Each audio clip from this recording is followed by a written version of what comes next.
Ah, good morning, good morning, good morning. How are you all feeling this fine morning? It's the motivator here. This is where we translate our word into action and where success is ours for the taking. And how are you feeling, people? Because I am feeling fantastic. I have to tell you, look at me. I'm feeling alive. It's the motivator. Oh yeah. Oh yeah. Oh yeah. I'm gonna get right into. In fact, why don't I bring up some wonderful captions on my screen so you can see and appreciate my feelings of ah awesomeness. Let's put it that way to you. Awesomeness. There we go. There's my thumbs up. See the thumbs up? Oh yeah. Now you see those wonderful. There you go. I've been wonderfully surrounded by confetti and more and more and more. I am convinced this is where you need to be. You need to be here so you can be encouraged, motivated to improve yourself. This is where we translate our words into action and where success is ours for the taking. Yes, yes, yes, yes, yes. Now, before I begin, I want to give a big thumbs up, another big thumbs up to the management of Galaxy at Fiwi.net. Yeah? 40 years transmitting, yeah? FM, AM, FM, digital radio now, yeah?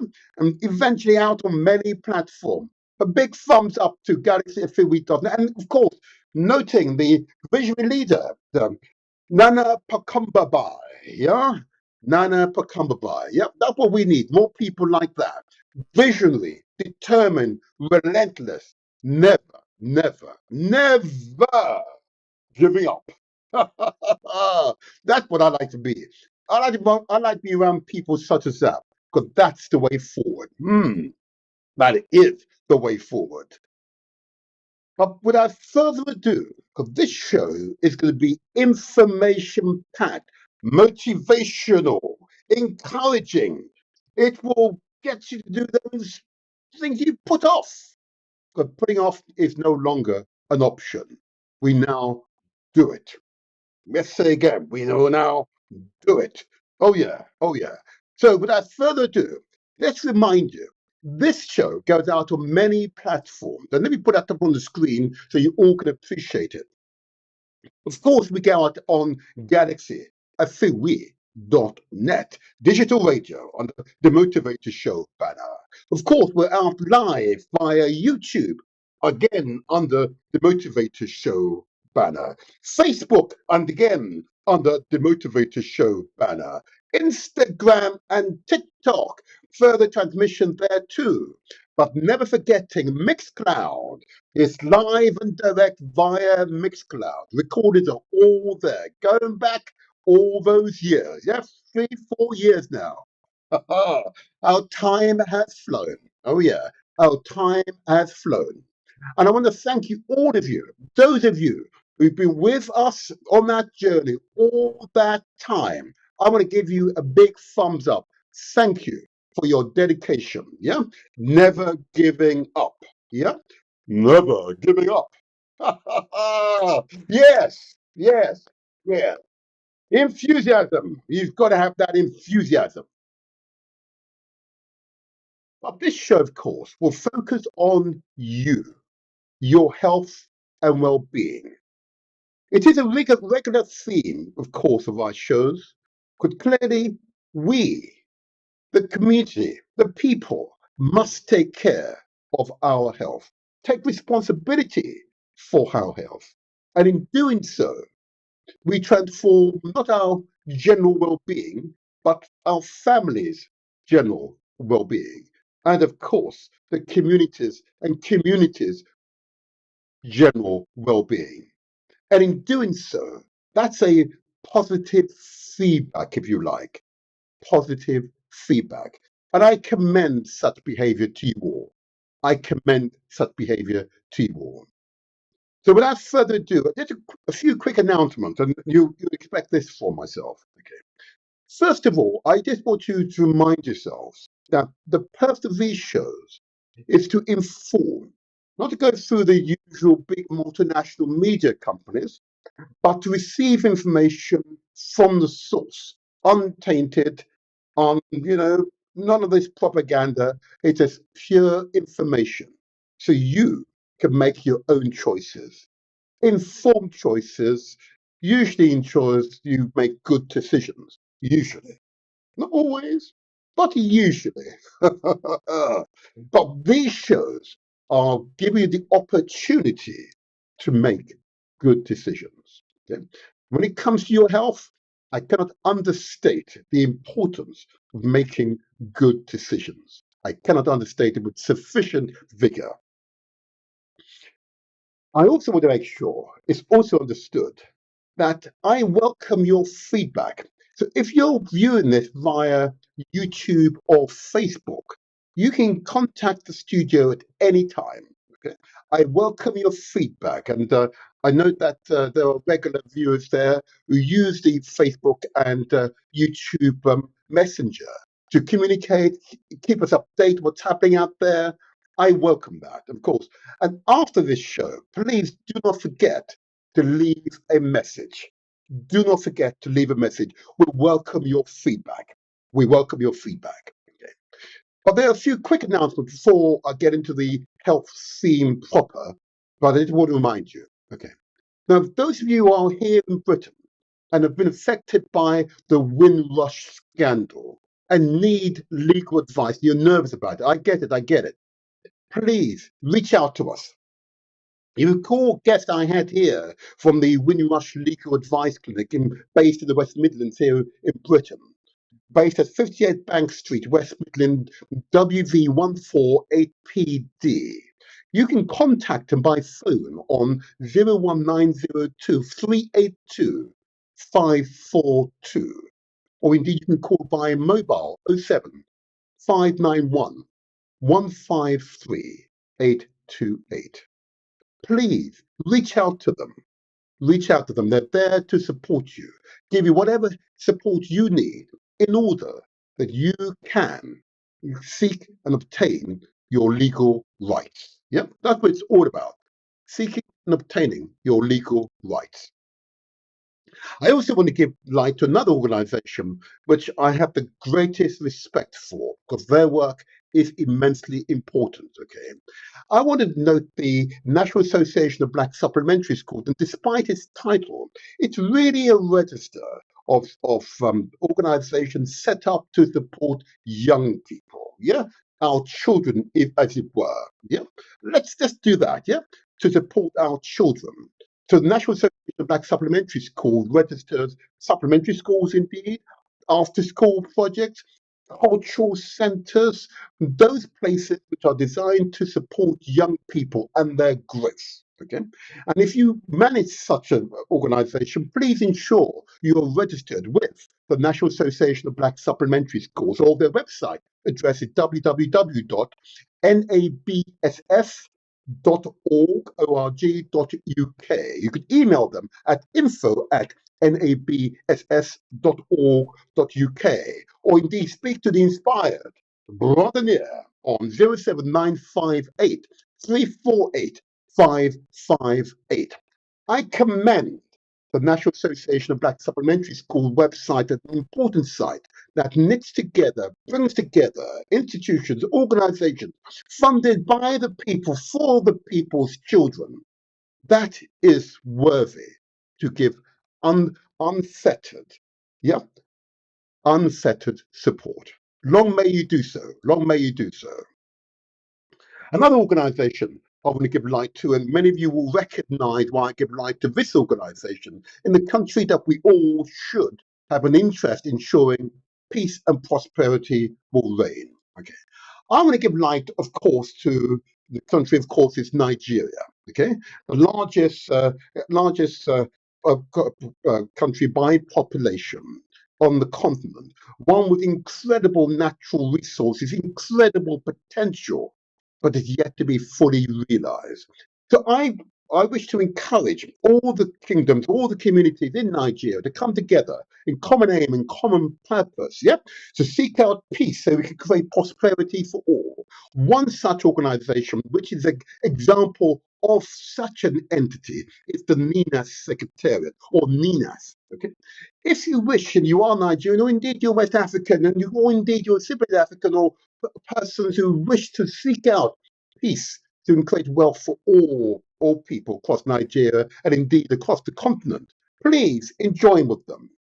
Go to their website at Ninas Voice, NINASVOICE.org, Ninas Voice. That's their website address, or email info@ninasvoice.org. And of course, if you can phone them directly on Nigeria +234 912 1551. I commend Ninas as a progressive, peace-loving, seeking organization. And of course, on my last show, I had representative from IBOB, of course, the Indigenous People of Biafra, another organization seeking peace across that country, so you can have prosperity for all. That is the objective, must be the objective. The current state of affairs does not promote peace and prosperity. We need change in Nigeria, and it's up to Nigerians to decide what form that change should be. Long may they continue to seek out peace and prosperity. And my last quick announcement, I just want to give an announcement, if I can put up on my screen now. You recall a few weeks ago, indeed a few Saturdays ago, I did a show which focused on the effect of Hurricane Beryl in the Caribbean. A devastating path across particularly Grenada and Jamaica. Okay. Even today, those two countries are still devastated. The areas that were affected still remain, wow, in a state of confusion, yeah, where the houses, the businesses, the crops have been destroyed. It is our duty as the international communities, regardless if you're Black or African or otherwise, yeah, to give support to such people. We must support them so they can get back on their 2 feet again. So I commend to you the People's National Party here in the UK, which is a social enterprise designed to support peoples from Jamaica and indeed across the Caribbean. Their Hurricane Beryl Disaster Relief Fund, okay, it is designed to ensure that the resources get to those people in greatest need. If you can contribute, why not contribute? Contact their bank via your bank, NatWest Bank. Sort code it's 600802. Account number 29861233. I'll repeat, account number 29861233. In the reference, note DRF Beryl. So we know that's the purpose of the funds. DRF Beryl, Disaster Relief Fund Beryl. I commend the People's National Party UK, the social enterprise, which seeks to provide support to all those who are affected by the Hurricane Beryl. Wonderful people, wonderful people. I hope you will agree with me, but those are all worthy call. Remember, this is the Motivator Show. This is where we translate our words into action and where success is ours for the taking. Okay. And I just want to give two very last statements, okay, two individuals that are influential. There's a third one that will appear later on in the show, but two individuals that are most impactful on my life. I want to first of all give light to Simone Michel, okay? Uh, yeah, a powerful personality. And this is what he said before his passing. Of all the things we have done, the most important, the one that history will record as the principal contribution of our generation, is that we understand how to turn the armed struggle into a revolution, that we realize that it was essential to create a new mentality to build a new society, a new mentality to build a new society. Aspects of today's show will infer that new mentality. Be aware, be aware. And of course, my most favorite, and I believe one of the most inspired journalists I've ever encountered, and that's Idide Iwechu. Okay, wonderful Nigerian, best described, I describe her as being an international journalist. She may say otherwise, but that's what she is. Her articles are so inspirational, I could not match it. So let's hear what she says. Given the state of Nigeria, indeed Africa, I think people haven't yet made the mental link that they are responsible for the kind of existence they hand over to their children. I'm going to say that again because it's such a powerful, powerful insight.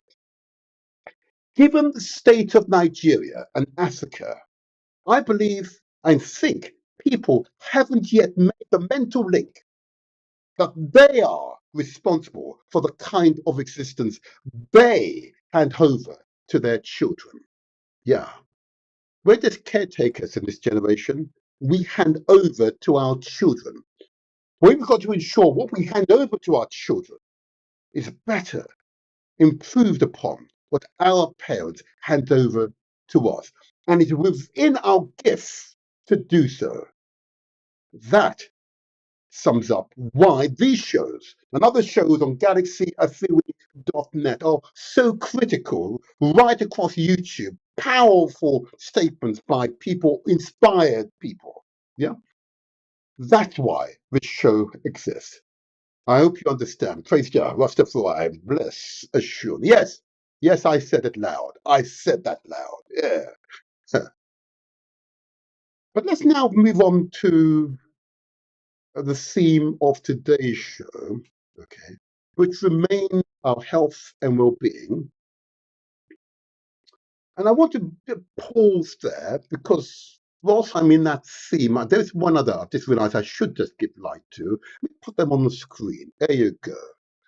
Do you remember the show I did that focused on that wonderful social enterprise called Elevated Minds? Do you remember? Do you remember that wonderful, inspired African woman, Doreen Sinclair McCollins, CEO and co-founder? It truly inspired. She's working with young people, those who are really difficult, yeah, and those who are very able, seeking their development, seeking their development. I commend this organization to you. And if you can offer them any support, I encourage you to do so. And if you wish to reach out to Elevated Mind, to Doreen and her wonderful team, please reach out. The email address, it's info at Elevated Minds Coaching, as it sounds, Elevated Mind with an S at the end, coaching.com. Telephone number here in the UK, it's 0208 079 0703. I commend Elevated Minds to you all. An outstanding organization. Outstanding. And we are definitely going to give them support. Don't you worry, Doreen. Don't you worry. It's taken a little while, but we're there now. We're there now. Be in touch soon. Be in touch very soon. Definitely going to give them support. Big thumbs up to them. Come on, give them a big thumbs up. Don't hesitate. Don't be shy. Give them the thumbs up because it's those types of organizations we need to applaud. You see the thumbs up? Yeah. Yeah, yeah, yeah, yeah. All righty, all righty. Now then, let me now move on. Let me move on. I want to go into the lifestyle messages. Okay, these lifestyle messages was heavily influenced by the impact the guests that we'll have on later on. There was impact of that guest that caused these lifestyle messages to have even further meaning, and you'll understand shortly. So I'm now going to play the lifestyle messages video. Okay. I want you, please do not turn off at this point. It's important to listen. That's all. Listen. I gain no personal profit from this. It is purely for you. Not me. It is for you. It may challenge you a little way because you got into habit. You don't want to change those habits. But we're looking out for you. We're looking out for you.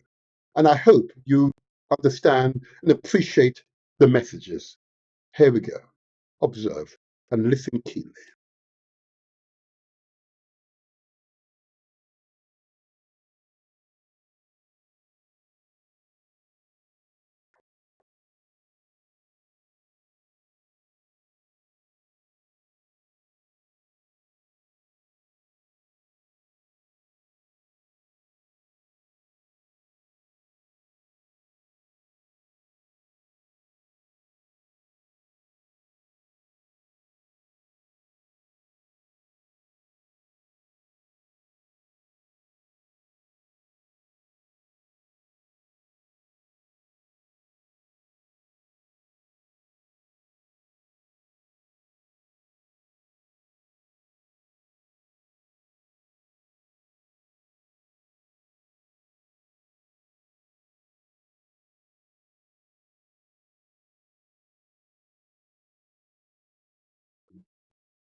that we should ensure that we consume between 2 to 3 litres of water per day. It does depend upon your height and your mass. You see on the screen a young man drinking his water, the young lady enjoying her water.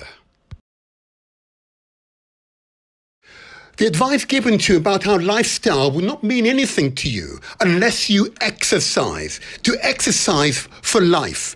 You see the young lady with her weights, pumping her weights. You see the mature gentleman running with his headphones in, with a smile on his face. You see a young lady running up and down those stairs. Oh yeah, that is real exercise. You see the young man pushing up and down with his push-ups. This is exercise. Our bodies need exercise.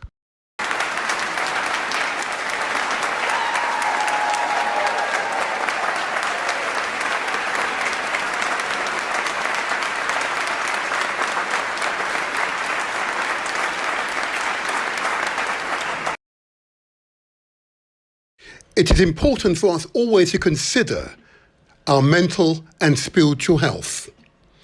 If you have concerns about your mental health, please seek out professional advice or speak out to those you most trust. I trust that they will seek out the right advice and support for you. And of course, as human beings, we are truly spiritual entities. It is important to speak to your spiritual advisors.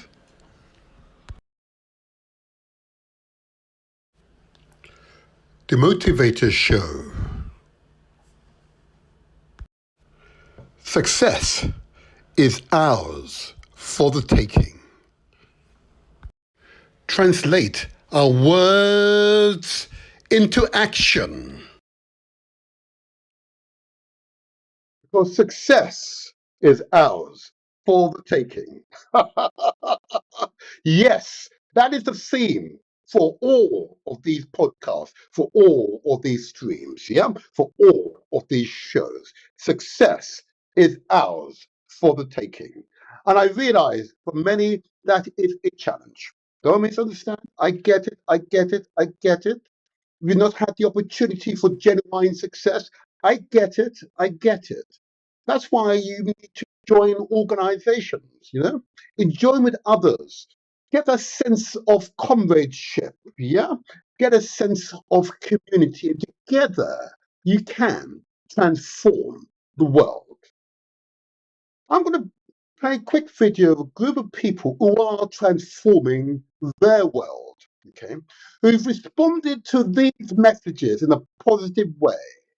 These are particularly people from across Africa and the Caribbean and beyond, regardless of social class, religious affiliation, yeah?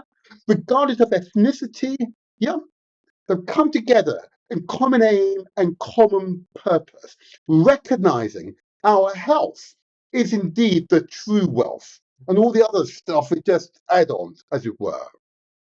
I want to commend to you a group of people who are relatively local to where I am, who've come together in common aim and common purpose to take care and enhance their health. The Countdown Organization. Let me bring up on the screen. Watch them at work. Watch them committed to themselves, committed to each other. Oh yeah. Watch. Cheese. Famous. Hello.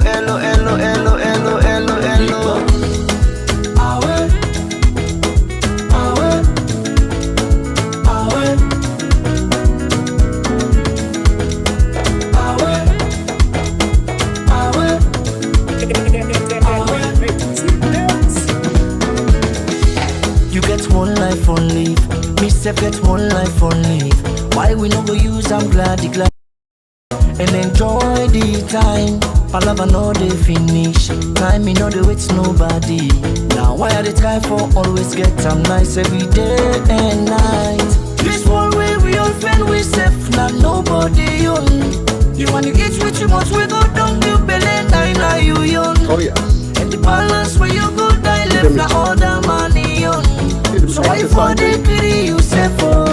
Now the motor car where you left buy 'em. If you see finance where you collect bill 'em. Exercise for life. You meet up woman where you let yanam, yanam. And if you let the man na for keep am. One time more, the food where you feel for eat some more, eat some, eat some. That fine la power where you let na for buy am, and tire more. And if you baby love you, you back love am, love am.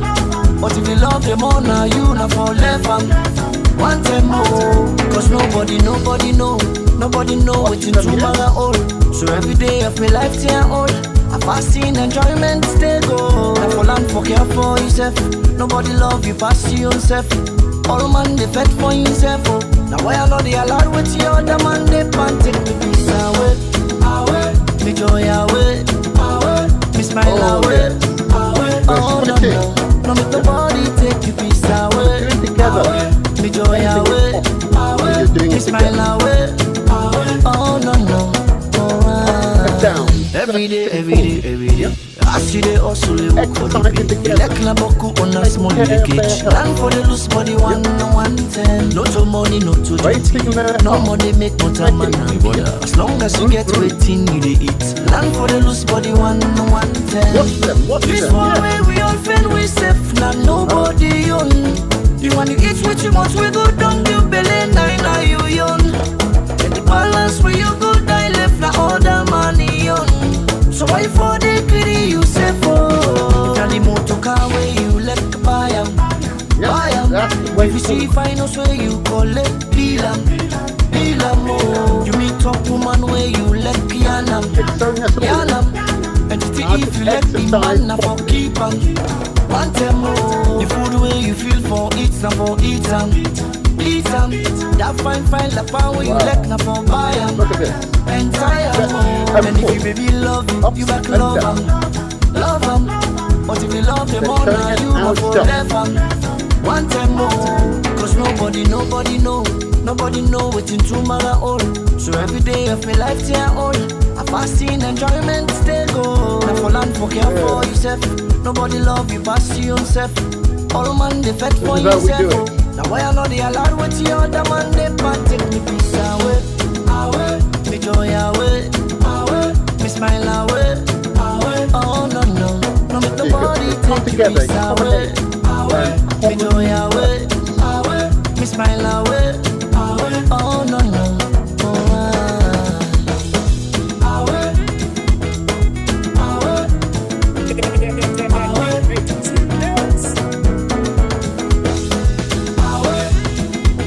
And they're smiling. Oh, they're smiling.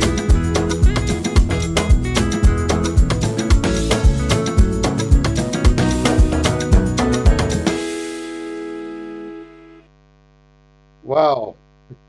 You've got to appreciate them, huh? You've got to appreciate them. Come together, common aim and common purpose, regardless of ethnic affiliation or religious affiliation, regardless of social class or education, whether you're big or tall, yeah, it doesn't matter. Come together in common aim and common purpose, and you can, indeed, you will transform the world. It's a great pleasure to know them. It is a great pleasure to know them. And in doing so, you raise the quality of your life and all our lives, okay? You raise the quality of your life and all our lives, okay? And if you want to contact them, particularly if you live in London, particularly South London, and you want to join with them and be part of that exercise group, here we go. Contact the Countdown Health and Wellbeing Club. That's what it is. It's free of charge. You come along. You don't pay a penny. Yep, it's free of charge. Okay, you can contact them via email on countdown0405@gmail.com. Again, if you're in London, particularly South London, it's free to exercise together. It's Countdown. Email address countdown@0405@gmail.com, or the mobile number if you wish to contact the organisers. It's 07960803588. Yep, and they're based in Walworth here in London. I commend the Countdown organisation. Ordinary people come together in common aim and common purpose. Your highest wealth is your health. I say again, your highest wealth is your health. Oh yeah, oh yeah. I can get excited when you amongst such people. You can be so excited to know that these are people just here for us all, not just for themselves, for us all. Common aim and common purpose. When you find people like that around you, you work with them because anything is possible. Anything is possible. But today's show will focus on and continue the theme of health quite deliberately, because the stats, particularly in relation to people of African heritage, whether you're from the continent of Africa or the Caribbean and the Americas, okay, the figures are unsettling. Yeah. Some of you will be aware that I'm an elected official and I see the official figure. They're sent to me, so not if I could avoid it. You read it and you know for certain that we must change. We must look very carefully at ourselves and recognize we must change aspects of our traditional behaviors. When it comes to our cuisine, we must change to protect our health and the health of the unborn child. Yep, we must change. It is essential. And this show is not going to embarrass, in any way demean, disparage anyone. Yeah? The whole purpose of this is to give you the courage, the strength, so you can transform your health, so you can live a long, healthy life. It's an important theme I return to ever so often because of its implication, its significance. Okay? And if you're on YouTube or Facebook, please send a message through to us. I'll be interested to hear your view on your health, the quality of your health, and indeed the support and professional advice you're receiving. I want to hear this because the figures make for uncomfortable reading. Okay? And my guest is a truly inspired person. So what I'm going to do, I'm going to go to it in a second. But before I go into that, I want to give another quick announcement, if you don't mind. You recall I had a wonderful, inspired monarch from Ghana, obviously, okay? And she gave life to the Omowo celebrations, which are underway right now in Ghana, but there is a special celebration being held here in London. Okay? What I want to do is just recognize that is an important event, okay? And in the coming strongs, as it were, each show henceforth, I'll give promotion to the Omowo event. It will be an important event, cultural event in the community, and one I would encourage you all, if you can, to attend. But more details will follow in future weeks, so be aware, just be aware, just to be aware, okay? But if in doubt, what I say to you, if in doubt, I say to you all, do not worry, because there will be other events, but I want to impress upon you, attending this event in October will be important. I say again, attending this event in October will be important, okay, will be important. So what I'm going to do, I'm just going to bring in my guest, I think. Hopefully I can bring in my guest. And hopefully if I can bring in my guest, it'd be fantastic, because this guest is truly inspired. What he doesn't know, that he's ultimately behind the lifestyle messages. The manner in which he communicated his story, his experience, and he wrote a book to record it, was powerful, impactful, and indeed it impacted a kind of hard-headed person like myself. Oh yeah, I heard the messages. There are a few people in this world whose messages actually resonate first time. Okay? But it's important. It is important. So before I bring in my guest, I'm just going to play just a minute or two of the intro video. And this will set the scene for my guest. So just bear with me for a moment. I'm going to bring in the intro video. I just want you, those of you who missed the intro video, this is a bit of it, but I'll play at the end of the show. I encourage you to watch it in entirety. Here we go. The Motivator Show. The internet's most inspirational podcast. Every Saturday morning from 8 to 10 a.m.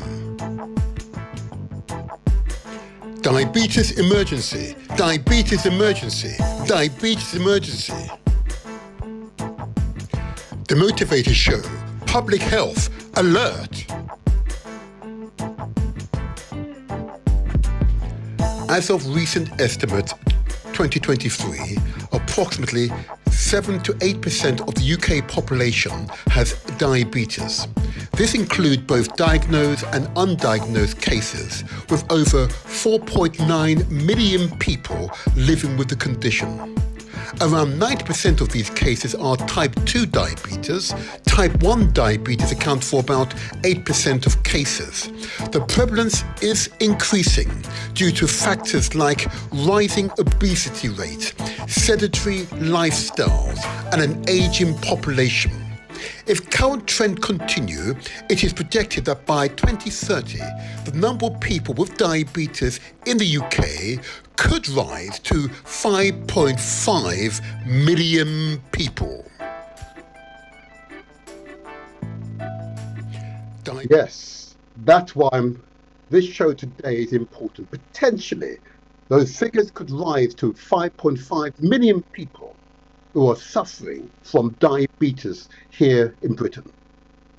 That's extremely serious. And we must take this seriously. Yeah? And fundamentally, type 2 diabetes is a lifestyle condition. In other words, it is avoidable by taking deliberate action. All righty. I want to bring in my guest. Oh, he was there a moment ago. I wonder if my guest is now ready to be seen on screen.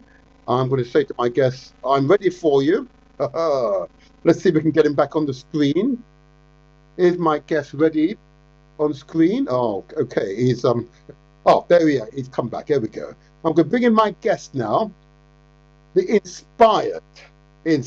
Let me just put him up on the screen now. Let's get him off the screen. There we go. Oh, it worked. It has worked first time. There you go. Excellent. I believe, can you just kind of center yourself on the screen? You're not quite centered. Just to your right, I think it is. To your right. Just move it to your right. That's it. A little bit more. That's it. Oh, no, the other way. Ah, that's it. We've got it now. Okay, we have cool. together today the inspired diabetic Lyndon Wissard. How are you, Lyndon? How are you? I'm very well, Martin. I'm very well. Very well. Thank you. Good And to you're be on the looking demoted. You're Good to looking be on your good. show this morning. Yeah, I'm good. I'm excellent. Early morning, you know. Okay. Get myself Well, centered. That's better. That's that's better. better. Yeah, you've got it. Yeah. There. You've got it. Well done. It's good to see you. It's good to see you. You know, we were talking last night, and I had to ask how old you are. I'm not going to say you should take it now, but I was astonished when you told me your age. Yeah, I know. I get that all the time. You know, I get that all the time.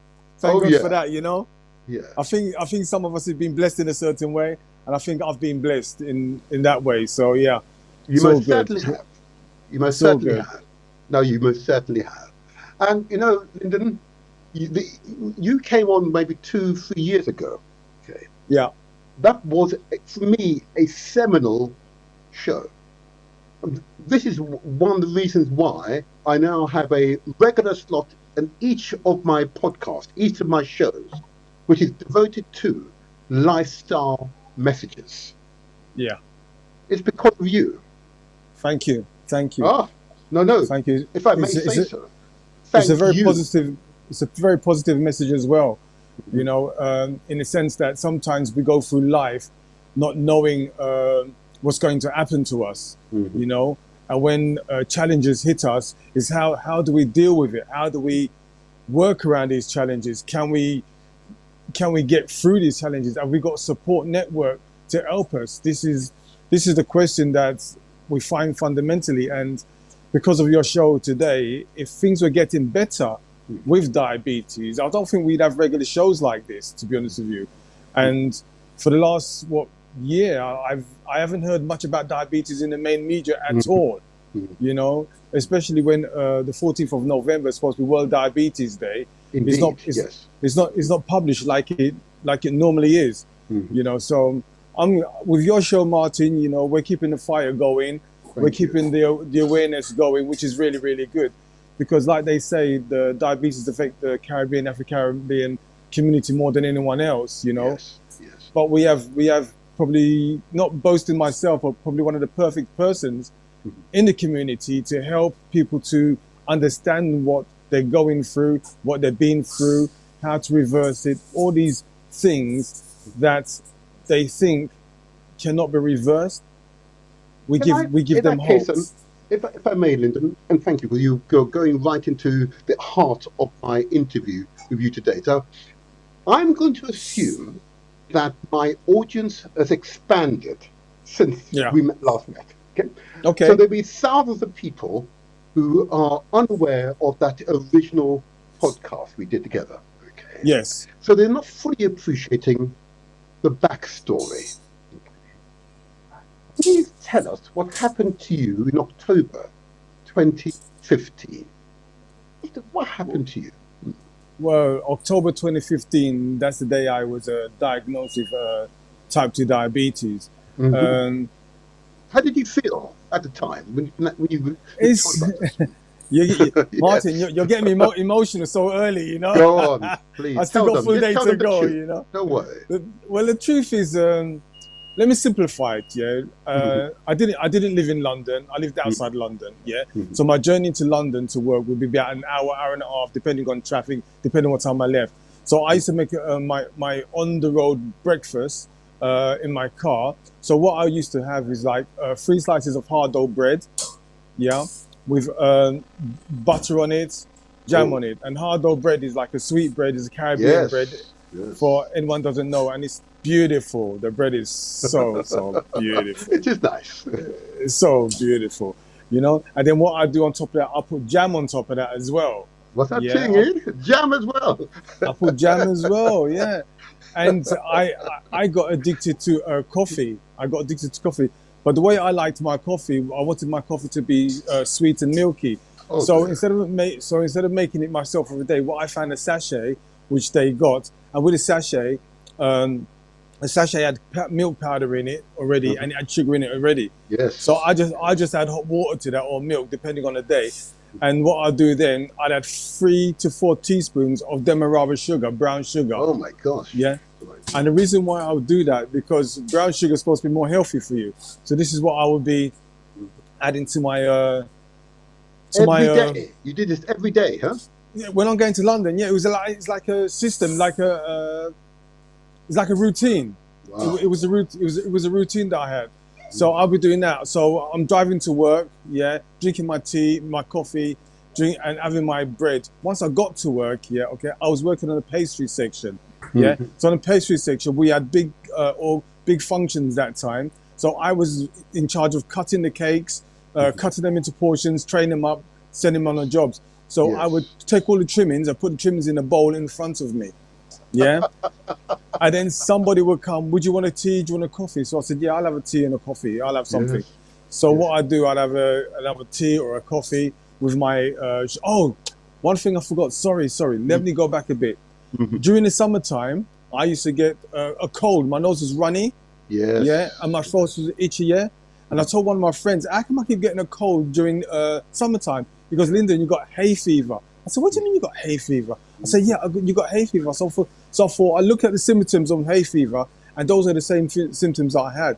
So the best way to get rid of hay fever is to put honey in your food. Oh gosh, yes. Oh dear, yes, it's true. Yeah, yes. Yeah. So what I was doing, I was putting honey in my coffee with my 4 teaspoons of sugar. Oh my gosh. Yeah. So that was part of my journey anyway for the honey. So when I got to work, I was saying, somebody offered me tea or coffee. I'll have another tea or coffee, and I'll be eating the trimmings as well with the sugar in my tea, with the honey in my tea, and just eating that. Lunchtime will come around. It's going to be a pasta, rice, potato, a fizzy drinks. They'll have water as well. But who wants to drink water when you got luxury drinks around you, you know? So I'll be eating all that at lunchtime again. In the afternoon, we'll have a tea break. Yeah, afternoon tea break. So you can have another cup of tea, coffee, but you can't have it by itself. You got to have some biscuits with it or some more trimmings with it, with the sugar and the honey. Yeah. When I finished work, around 4:30, 5 o'clock, depending on the day, depending on the time, my journey is going to be an hour and a half going home. Yeah. So what I do, I go to the corner shop, and get a free meal deal. Yeah. A free meal deal. Yeah. Free meal deal. It comes with a chocolate bar, a crisp, or a fizzy drink, or whichever you choose. Yeah. Mine's used to be a BLT for some reason, a fizzy drink, and a crisp or a chocolate bar. That was mine. You know what I'm saying? So that was for my journey on my way home. And on my way home some days, I'm driving out, could hear this noise in my boot. Ka-ching, ching, ka-ching, ching, this noise. I thought, what's that noise? And sometimes I'd have to stop and just have a look in there. And I thought, oh yeah, my J2Os. I used to have cases of J2Os in my drinks. Oh no. Yeah, the J2O. The reason why I had J2O, because when I used to go out with my friends and family, I didn't drink alcohol. So I had to find something soft that I can drink. And because when you go out, the J2O was at £2.50 a bottle, and because I'm a chef, I can go to cash and carry. And when you go to cash and carry, they've got these big signs saying J2O, £5.50, £5.25 for a case. I'm paying £2.50 for a bottle. I might as well buy a case. So this is why I used to have them buy bulk and have them in my car. So what would happen? I'd get a bottle opener. Once I get to the boot, I'll open up a bottle and I'll drink one straight there and then. Wow. Don't ask me why. It's an addiction that I have. And I will take another bottle and put it in the car with me. Can I ask you, because you've now described what happens when you're going to from work and what you do at work.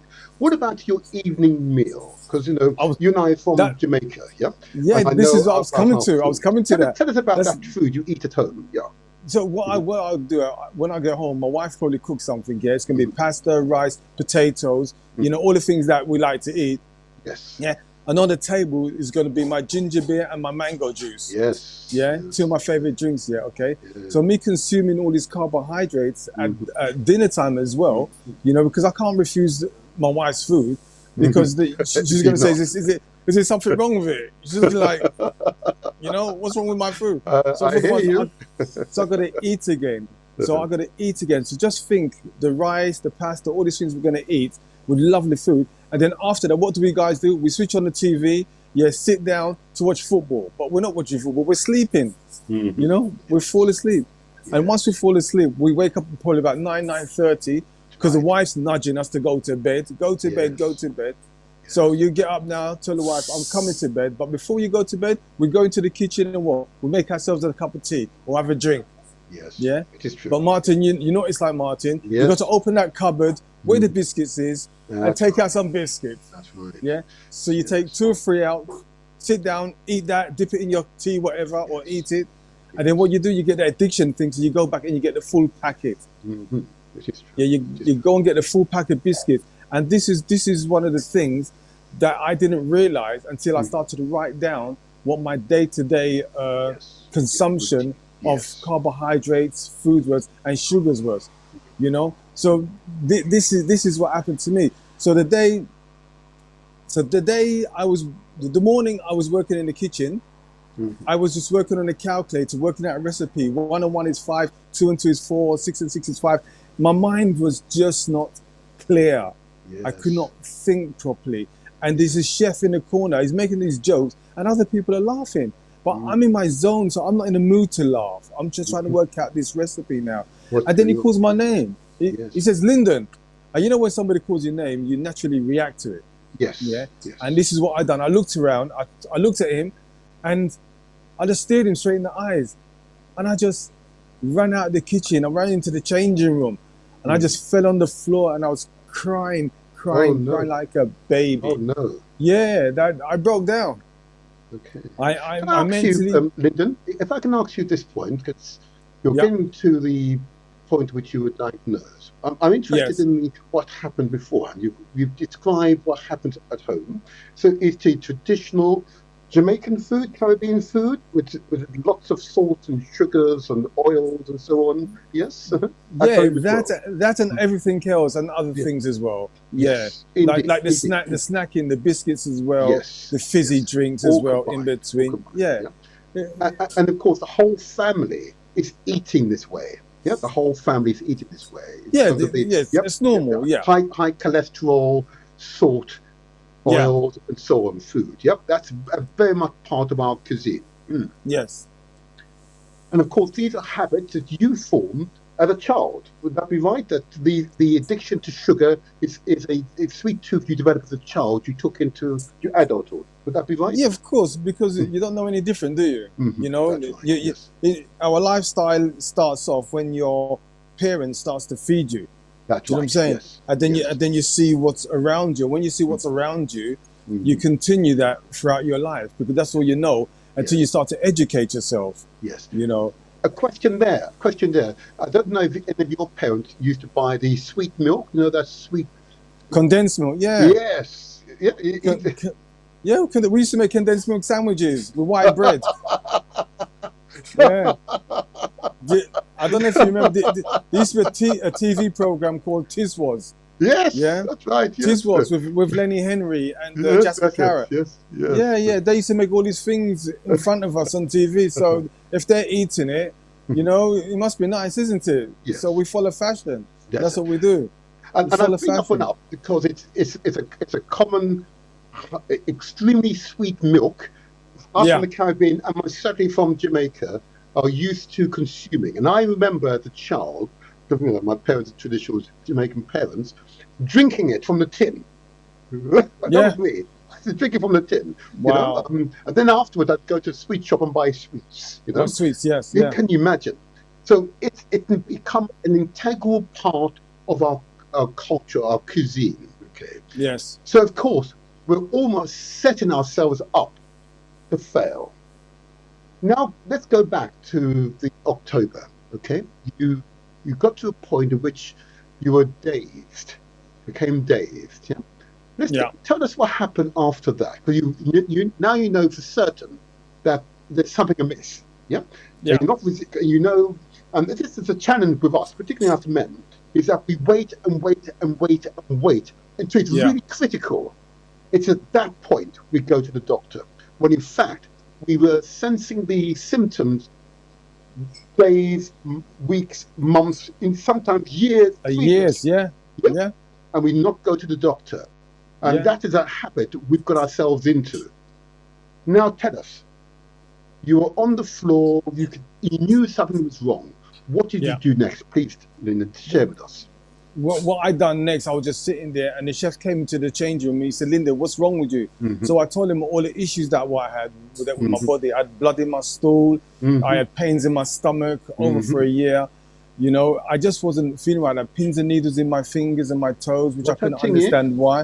Wow, Yeah, I what's that thing? was running to the toilet maybe 3-4 times an hour easily. Oh no. You know, yeah. At times that my vision wasn't clear. I was overweight as well. I put on a lot of weight. I did, yeah. So I had so much things going wrong with me. I was constantly drinking as well. I was always thirsty. I Mhm. was, yeah. I was always hungry, so I'd eat a Yes. meal and I'd still eat again. All these things that was happening to me. Mhm. And the chef said to me, Lyndon, you do one or two things, either go home or go to the doctor, Yes. you know?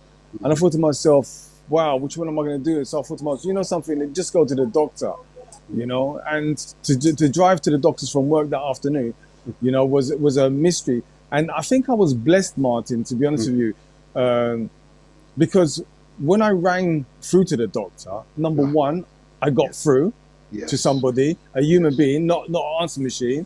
And number two, that person said to me, when do you want to come in? They said to me, come in today, 5:30 Yes. that same day. Yes. So 9 times out of 10, I asked this question to a lot of people. They said, oh, what, a week, 2 weeks, a day? Do you know what I'm saying? But I was the same day. So I took that opportunity to go in straight away and see the doctor. So Can I, before you, forgive me for interrupting there, before okay. you get to the doctor, please, Lyndon, can I just ask you very slowly? I'm going to put you solely on the screen. I want you to go through the symptoms that you were experiencing before you made that call to the doctor's surgery. Just say slowly, but if there are thousands of people who want to hear what those symptoms are, so they will reflect upon themselves. I know. We'll put you on the screen I know. now. Say Okay. slowly, because you're just an ordinary man, but inspired to do well for yourself. Go ahead. Say it again. Well, my vision wasn't clear. My mind was mustard all the time anyway. You know, I had other symptoms which I can't talk about because it's too early in the morning. Yes. Yeah, okay.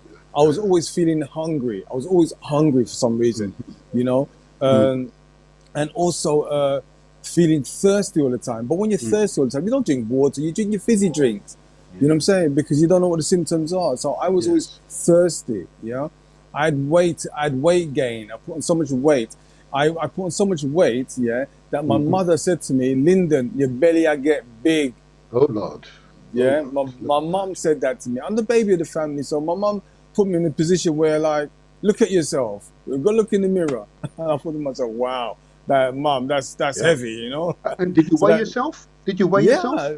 I didn't weigh myself. I just looked in the mirror, Martin, and that was enough. Yeah, you can see the belly. You can see the belly, you know. So yeah, that was terrible. And you said your vision wasn't clear. My vision wasn't clear. My vision, my mind wasn't clear. I wasn't thinking clear all the time as well. You know, so that's just one of the things that I was going through at the time. But you know, when I had a retinopathy test for my eyes, for my veins. And when I had that eye test, my veins were perfect.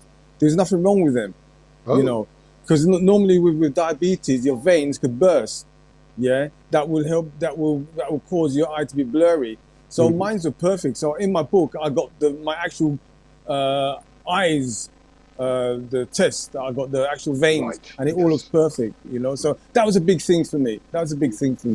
Also, I was urinating on a regular basis. You know. You were urinating. Okay, going to the toilet. I was going to the toilet on a regular basis. I mean, if you're going 2 times, 3 times an hour, there's something wrong. You know, and the thing about it, I didn't realize what I was going through at that time. Just going to the toilet, I thought it was normal, but it wasn't normal. And to be honest with you, Martin, sometimes I didn't even make it to the toilet. Oh gosh. Yeah. It became to the stage where I used to have 2 underpants in my bag, just in case. Yeah, this is how serious it was for me. You know. Can I just ask that point? Because I've heard this before from always men, not women. It's usually the men. Okay. Yeah. When they have to take that level of action. Okay. At that point, do you not think that maybe there's something wrong here, or do you continue to fight it? Huh? Well, you know something. Some of us men, we fight it. We don't think there's anything wrong. We know there's something wrong, but we don't want to talk about it to anyone because sometimes we don't get the answer we want. You know, sometimes we open up to certain people, but you know they just don't resonate because they're going through their own issues or they've been through stuff like this already. And I think women are more better coped with ailments and illnesses better than men. So they open up to their friends. I didn't tell none of my friends what I was going through. Nobody. I didn't tell nobody at all. So I was just doing my own thing. You know, so I know these things going wrong. So I just worked out my own little chemistry. Try this, try that. Yeah, you know, but find solutions. You try to find your own solutions. Yeah, definitely. And I also, Martin, I was always tired. Yes. I was always tired. That's another than the symptoms. I was always tired, and I couldn't understand why I was tired. And I had to think back. I was diagnosed October 2015. Back in the 90s, I used to go to family's house, and they used to say to me, Lyndon, when you come around here, don't sleep. Yeah, because as soon as I got round to a family house, sat on the sofa, I was gone. You're gone. You know, I was gone. You know, but I couldn't understand why. So I had to look back at my history of my diet back then. And I remember we had family living in down in Ramsgate. Yeah, okay.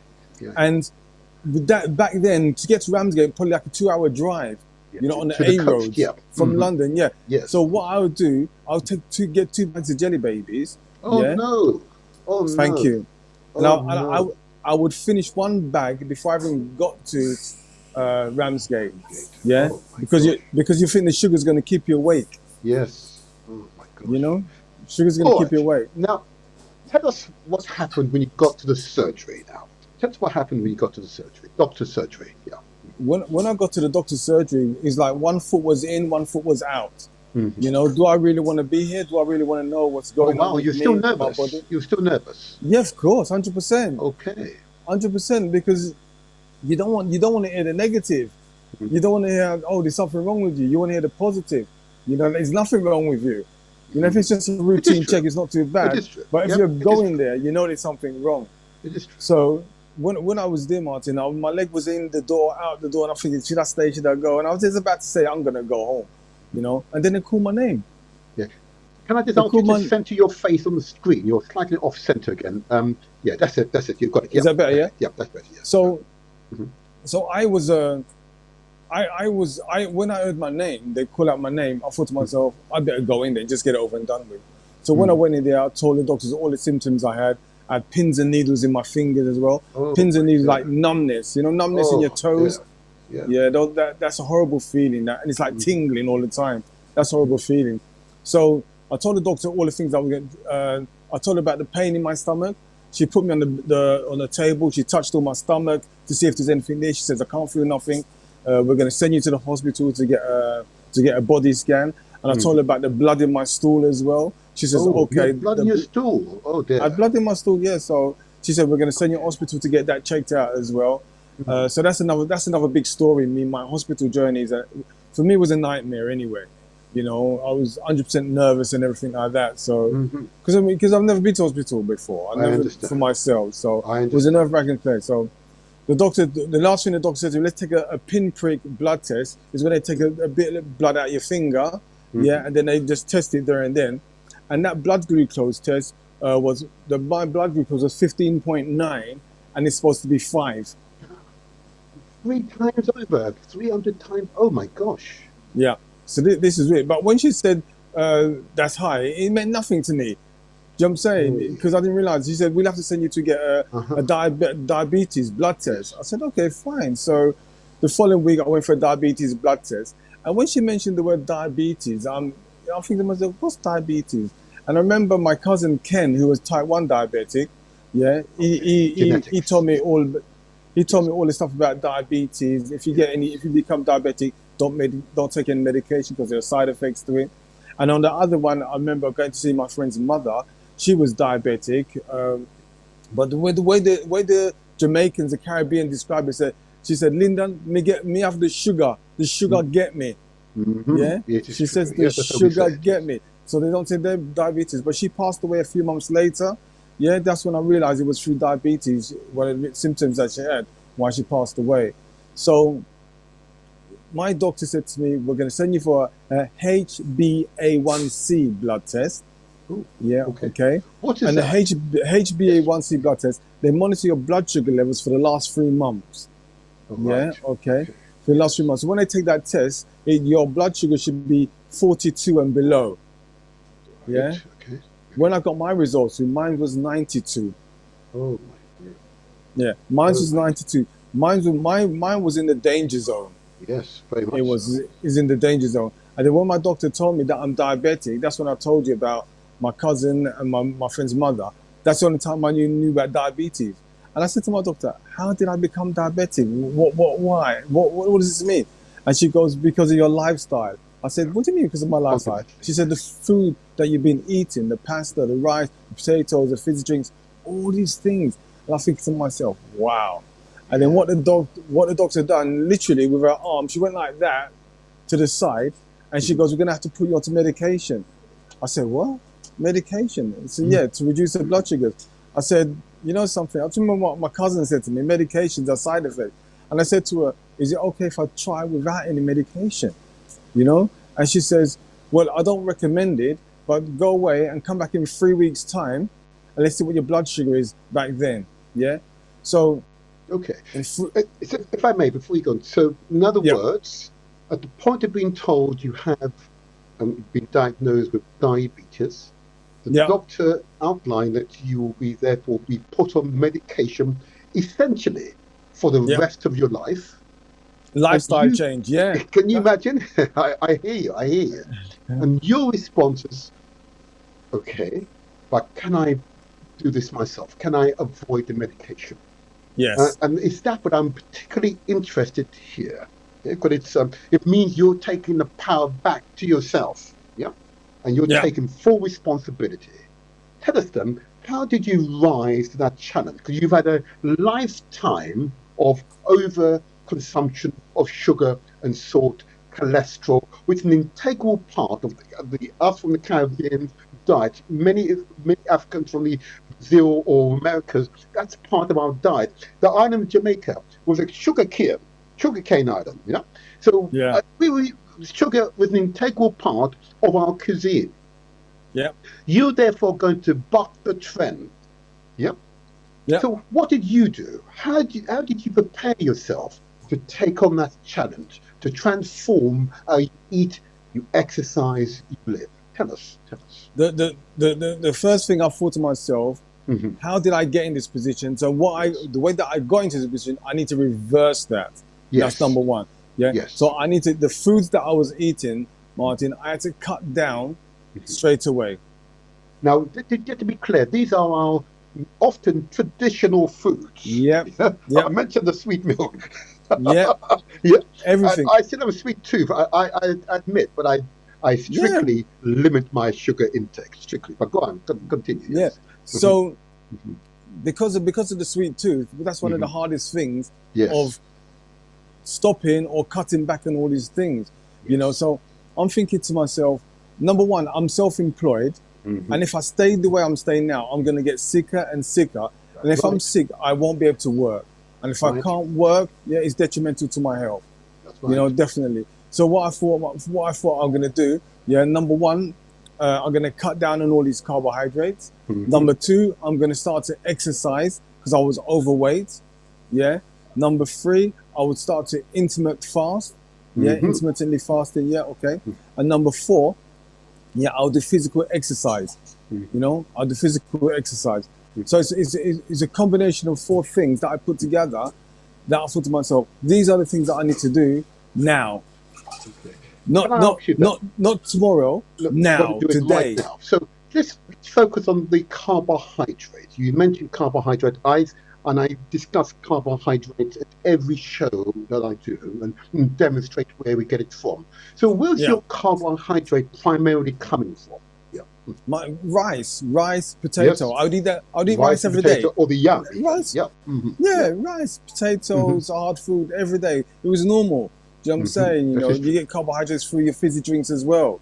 You know, so you get lots of sugar through your fizzy. I was addicted to my drinks, my Yes. fizzy drinks. I understand. You know, it's not 1 or 2 days that you have. It's like every day. Every day. Yes. Yeah. It's It's part of our part cuisine. of your life. Yeah. Yeah. Yeah. You know. So just to be clear then, so in reducing the carbohydrates, Yeah. just describe them how you did that. Was it like a cold turkey? You stop it overnight, or was it a gradual reduction? Tell us, give us an account of how you did this, because it's an addiction you've had for the whole of our lives. You know, part of our cuisine.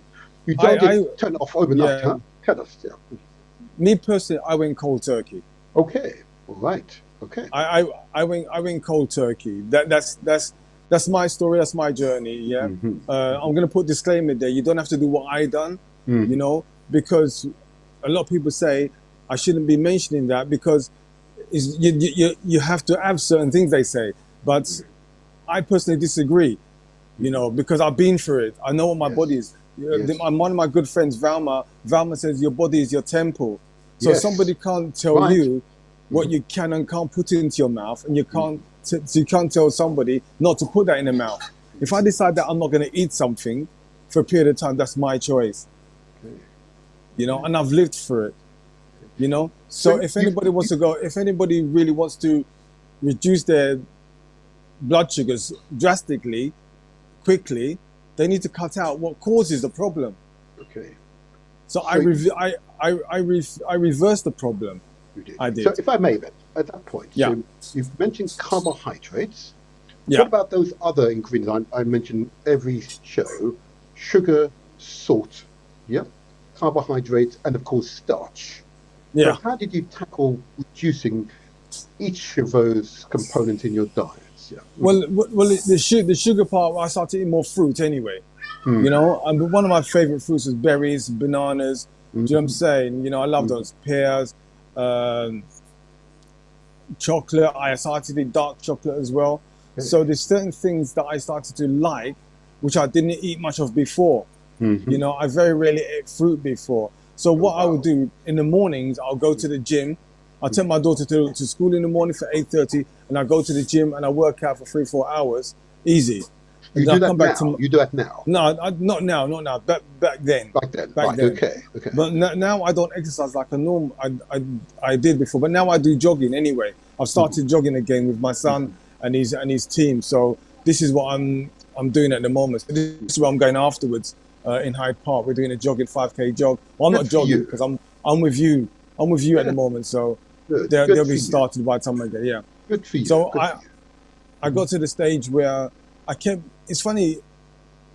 At my age now, I kept hearing on social media adverts. When you're a certain age, you need to start exercising. You need to start exercising. You need to start, and it's like it's a message that's coming to you. You know. And number one, you either listen to the message, adverse to it, and do it, or do nothing about it. You know. So I decided to do a little bit now, not as much as I used to, but I'm planning to do more again. I really am.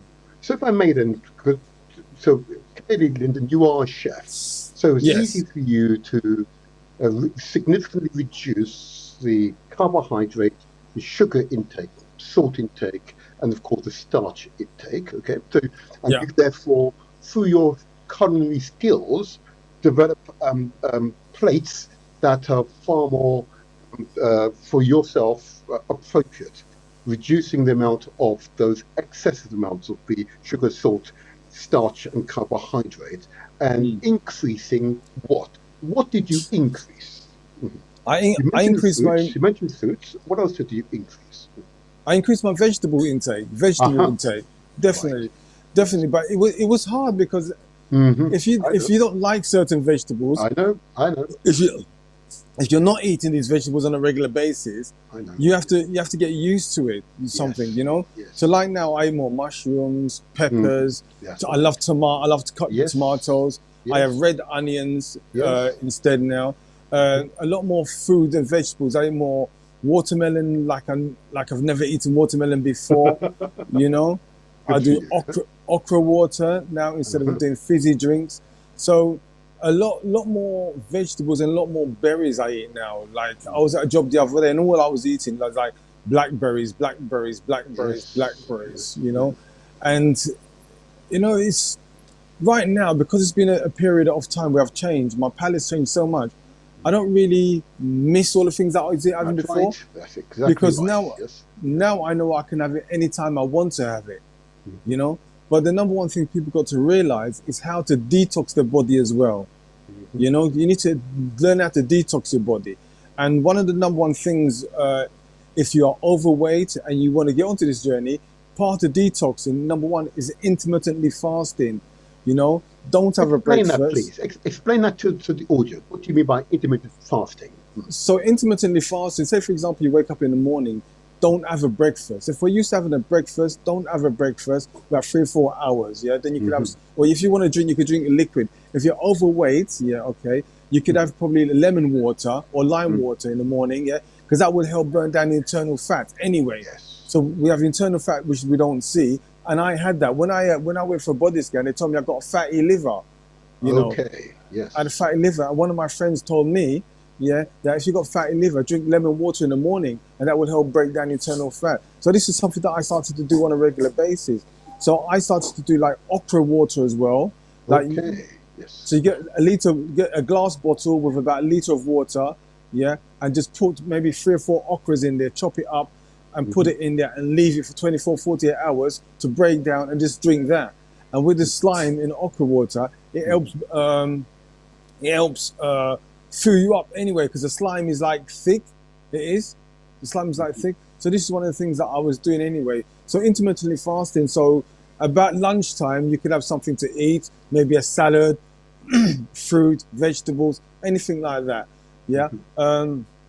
In the evening, you don't even have to eat again in the evening. You could just have something to drink. You could do like a watermelon, watermelon juice, or just eat watermelon, eat some berries, eat grapes with seeded grapes. Yeah, these little things. But don't get me wrong, it's not easy to stop eating. Okay. Some people explain. What do you mean it's not easy? Because we're so used to eating breakfast, lunch, and dinner. And snack in between. So when you mention someone intermittently fasting, oh no, I have to have my breakfast, or I have to have my lunch. I say, yeah, but do you want to lose the weight? Do you want to detox your body? And it's one of the things. So because a lot of us are meat eaters, and we are fish eaters, through meat and through fish, you get parasites. And one of the things that helps clean the parasites out of the body is pumpkin seeds, watermelon, and papaya with papaya seeds. These are some of the things that cleanses your body, that takes stuff out of your body. So once they take the stuff out of your body, trust me, you're going to feel so much more better, because the parasites, they're eating on stuff in your stomach already, within your intestine. But what you want to clear them out. So that's one of the good things. It's it's funny because when I started the jogging a few years ago, one of my friends said to me, Lyndon, let's go jogging, and that would help remove some of the stool out of your system. I said, really? Yeah. So we went for a couple of K jog, because I hadn't jogged for a long time. And Martin, when I finished jogging, I wanted to go toilet straight away afterwards. Do you know what I'm saying? I wanted to, because it just can't shake up the system. That's right. It just shake up the system. I didn't understand all that. So this is what I'm trying to help and guide people about doing things like this to help them. Through my personal journey, So I'm sharing. If I may, so you mentioned reducing the carbohydrate, salt, sugars, starch, and now you've highlighted the need for us to engage in regular intermittent fasting. And explain what that means. What's the third step you mentioned earlier on that we should also be aware of? Physical activity. Tell us more about that. Yes, physical activity. So, for me, I started doing skipping. I've done jogging. So when I used to go to the gym, I spent too much time in the gym, Martin, just doing everything. You know what I'm saying? But I needed to get a system in the gym. So when I went to the gym, I got a personal trainer to go around all the different machines with me, and I saw what I like. So when I used to go to the gym, I used to go into the gym all day. But now, when I was going to the gym, I would, for 50 pence, it would be for like 2 hours. £1 would be for 4 hours. So I would put 50 pence in a car park machine. Once I park my car, 50 pence. So I got 2 hours to get in and get out. So I go in, I go on a cross trainer, then I go on a rowing machine, and then I go on a bike. I would. Then the thing called a V plate, which shakes your body. I'll do that. I do a bit of skipping as well. And there's another machine called a lateral machine, which moves your body side to side like you're skiing. And this is what I'll be doing as well. So these are all the things that I'll be going in and just getting on with. I just have a program to do it. So this is what I said to people. Do what you feel comfortable with. You don't have to go to the gym like I did. You could do something in the chair at home, moving your arms. Do you know what I'm saying? There's so much things you can do just sitting down with your legs, everything like that. And you don't have to strain yourself. Just get the heartbeat going. And so that's the third recommendation you made. What's the fourth action you took? The fourth one was a mindset, Martin. Go ahead. Tell us more about that. The mindset is when you're in a position, your back is against the wall. You have to make a decision. Can I do it? Has somebody done it? Where do I need to start? Say it again, Lyndon. I'm going to put you solely on the screen because they need to hear this. Say it with your passion, please. Say it again. With the mindset is what am I doing? What do I need to do? Has somebody done it already? Where do I get started? These are the things that you need to do. I'm diabetic now. How do I start? Can I do it? Do I want to do it? Do I want to do it?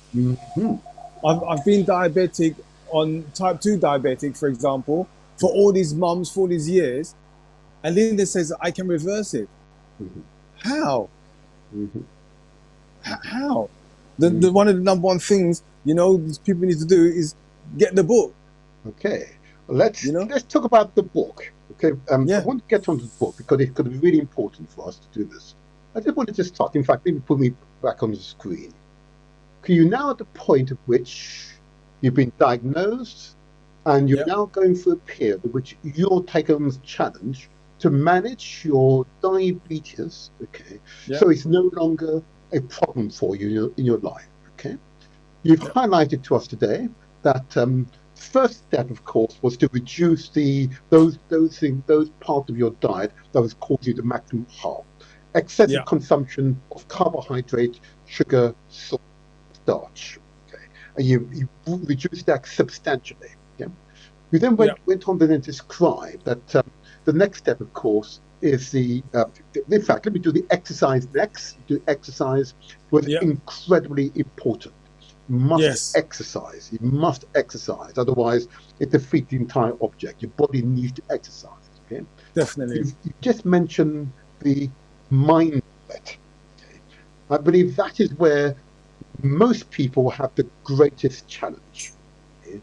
So before you move away from mindset and go to the book, I want you to talk a little more. Are you a special human being, Lyndon? Is that why you're able to do this? No. I'm going to put you solely on the screen. But you must be special. You sound special. I'm not special, to write the, where's the book? To write the book. The only reason, I wrote the book, because remember my cousin, Ken, he was type 1 diabetic, okay? And when he told me his story, how he became type 1 diabetic, okay, I said, Ken, you need to share your journey, your story with somebody, you know? So Ken was my inspiration. So I told my friend Darren about Ken, and Darren said to me, come to this event. We're doing an event talking about how to write a book. When we got to when that day came, that's the day my HbA1c went from 92 down to 77 in 25 days. Oh, wow. Within 28 days, it went down from 77 down to 60. And when it went down to 60 in 2 months, my cousin said to Ken, but Ken said to Lyndon, what? That's really good what you done. I said, what do you mean really good what I done? He said, do you know what you done? I said, no, I just reduced my blood sugars, you know. And he goes, and when we was walking, I can remember, I can see it now, I can visualize it now. We're walking down the hill towards towards the event where we're going to the building. And he kept looking at me. He says, Lyndon, do you know what you've done? I said, what? I said, Lyndon, I don't think you realize what you've actually done, do you? I said, Ken, no, I don't. And he just stuck with me. So when we're in the event now, he sat at the back of the room. I sat at the front because I wanted to get as much information for him to help him write his book.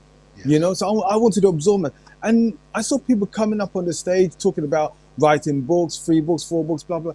And some of them had special memories about why they wrote. And I thought to myself, you know something? Ken kept on going on about what a good thing I'd done. I thought to myself, maybe there's something in me. What I could write a book too. There you go. And so I said to Darren, listen, this is what I've done for the last 2 months with my diabetes. He says, okay, Lyndon, write down everything. Come back to me next week with everything, and we'll take it from there. Next week came, I just read everything, Martin, on A4 sheets of paper. Just read, I didn't even read. I just wrote everything down, but I didn't read it. I didn't read it back. I just wrote. I didn't read nothing back until I got to his house that day. I sat down at his dinner table, and we were sitting there, and I started to read it. And Martin, I'm reading it, and tears just started to come out of my eyes.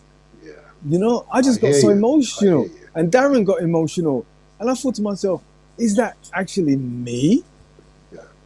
Is that what I went through? Is that what I done? Yes. And it's like, wow, that was like a wake-up call. Yes. And Darren said to me, Lyndon, that's the book. That's the book. Yeah. And that's how the book started.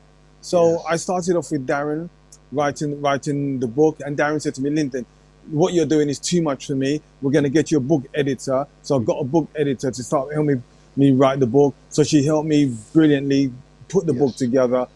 And it just happened from there. And, you know, that's how the book was born, Martin. I did never, ever intentionally go out to write a book. Yeah. So the book is about my journey, my story. Yes. Yes. And a lot of people said to me, "Oh, where's the recipes? Where's that in the book?" I said, "I didn't write a recipe book. I just wrote about my journey. There's Yes. ingredients about it, Yes. you know, that I was using to reverse my, which is in the book. You know what I'm saying? The okra, the lemon water, the berries, and all the things. Yes. My experience. I explained all that to them, and they said, "Okay, so now I'm in the process of writing a recipe book, putting recipes together. You know, this is my next journey on my journey. So this is why I said the book, Martin, the Inspired Diabetic. That's why I call it the Inspired Diabetic, Martin. Yeah, is the book here. Okay, that's going to give you inspiration to where to get started to reversing your type 2 Put it back on the diabetes. screen. So it's the title is The Inspired Diabetic Yeah, by Lyndon Wissard. Yeah? yeah, And Lyndon with Lyndon and Wissard Wissart. Yeah, Lyndon that's Wissard. it. Yeah, There you go. There you are. You that's see it it on back the in the book. screen. And Yeah. this is his testimony. Yeah? This is his story. And it Yeah. could be your story. Let It could be your give story. myself back on the screen. It could be your story. Yeah? Yeah, Could be your story. Could be your story. 100%. Is there a question though? You talked about the journey and yourself, but you are a married man with children, yeah? Yes. What impact did this have on your family? I think it had a big impact on my family because I wasn't the same person. I was. Okay. I used to have a bubbly personality. My personality changed, and I think the 2016, December 2016, Christmas time, everybody comes down to my house. Yeah. Yeah, all the family comes to my house. I do the cooking, everything like that. So the family was there. Everybody's laughing, joking, having a good time. Music playing, people eating food. But I just wasn't with them, Martin. Okay. My spirit wasn't engaged with everything. It wasn't engaged. And I got my phone, Martin. You know, I got my phone, and I had all these cakes on the table. Yeah, cakes, ice cream, custard, everything on the table. So I just took a selfie, to say, as a memory. And something clicked in my head. And you know something, Lynn? You've been so good for these last months. Just have a piece of cake. You know? Just have a piece of cake. So I thought to myself, I'll have a little cake. Oh, that was nice. So I went back for another one. I went for another one. A bit of custard, bit of ice cream. Yes. Martin, when I started to eat, my old body, my spirit just relaxed. Yeah. It just relaxed. It's like a weight off of my head, my body, and I feel like I'm back with the family now. You know, I'm back with the family now because I've been keeping myself away from all these things all this time, not eating them. But I thought to myself, Lyndon, enjoy yourself, reward yourself. It wasn't about enjoyment. It was like rewarding myself for the good work that I've done for the last few months. And you know something, Martin? I ate so much after that, yeah. I had another blood test coming up in January, February, another blood test coming up. And when I went for that HbA1c blood test, Martin, my blood sugars did not spike. My blood sugars did not go up. It stayed low. And the reason why it stayed so low is because of the work that I done before. Yes. The work that I done before. Yes. So I call that Christmas my relapse. And I talk about that in my book, the relapse. So there's times that people are going to relapse, yeah? I was with a person a few days ago, about a week ago, and they were talking about me. They were talking about them wanting to eat a biscuit or a cake. And they said, Lyndon, but I want to reverse my diabetes. I said, listen to me. If you want to eat that cake, that biscuit, do something so you can reward yourself to have it. Yeah, and choose to want to have it if you do want to have it. Right. It's going to be detrimental to your health. Yes. Yeah, but take it and eat it or drink it if you want. Yeah, but after you've had it, go back onto the journey of doing what you've done before. Yes, quite right. Yep. So it's You a have to gradual be process. Yeah, you're right, taking and control. yeah, and change that into your lifestyle. That's right. Yes. You know, Well said. take Well that into said. your lifestyle. Well said. Yeah. I'm just conscious of your time, so I just want to ask a few very quick questions to Yes. close. Okay. I see there's a question in the chat.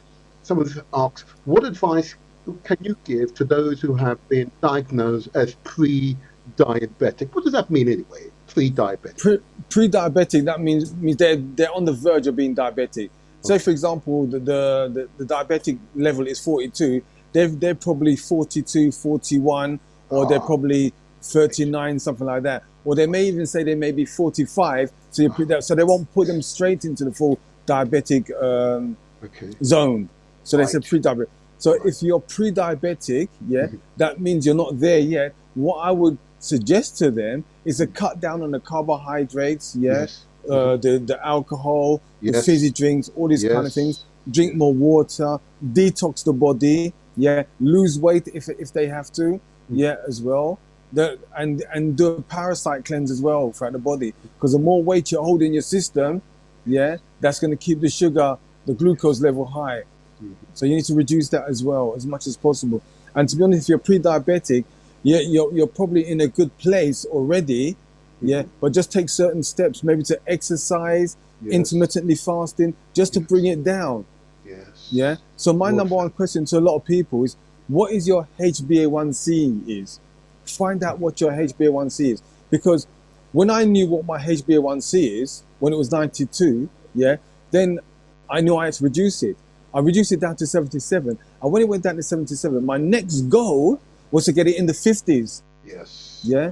But I hit 60. My next one was 60, but my goal was 50. So when you go get a HbA, know what the number is. It's so important. So you got something to work towards. Okay. You got something to work towards. And In other through that words, period, yes, forgive me. I was going to say, in other words, you must go to the doctor and Yes. get that measurement. Okay. get the Although you, HbA1c. although you can buy the machines from the chemist these days, are they not good enough? No, that's the blood glucose machine. Okay. That just take a pinprick. Now, with the pinprick, it's going to go up and down anyway, because you're eating foods anyway. Of course. Do you know what I'm Right. saying? You know, Okay. so it's going to go up and down. For me, go get the HbA1c, which is going to monitor you for the last 3 months. Okay. It will. And then take action from there. Okay. I said, I'm conscious of your time. I know you've got to be with your son soon. That's okay. In closing, what advice now for those who will recognise that, particularly our cuisine from the Caribbean in particular, which is so riddled with sugar and salt and cholesterol, all the oils, and oh, lordy. Okay, what would you advise? Because clearly, Caribbean food in particular, some African food, most certainly in America, is full of all these ingredients. I think the most important thing, Mhm. Martin, for the Caribbean community is cut down the portion size. Portion size. Yeah, tell us more about Portion that. size. Yeah. So Uh-huh. I used to go to my mother's Okay. house. There's always a big plate. I'm the same. It's so big. I know. It's always a big plate. So, and by the time you finish eating, your stomach feels full. You feel loaded. Yes. You Yes, feel it's uncomfortable. I'm going to challenge people, yeah, to get a smaller plate. Yeah. Get a small, like a side plate or medium size. You got the large plate, you got medium plate. Get a medium sized plate and start eating on a medium sized plate. This is what I do now. You know, there's times when I eat on a large plate, but I know the portion's not going to be filling that plate. I just got certain plates at home which I like to eat on. Yes. You know, when I go to my mother's house, yeah, she's got certain small plates which I always eat on those ones. Do you know what I'm saying? You know, Yes, that's the way. that's the way. So you got to consciously think, what am I going to cut down on, and try also avoid having pasta, potato, and rice all on the same plate. Okay. Yeah, and Good all on the advice. same day. Have rice today, no potato. Have pasta today, no rice. Try and break it down throughout the week.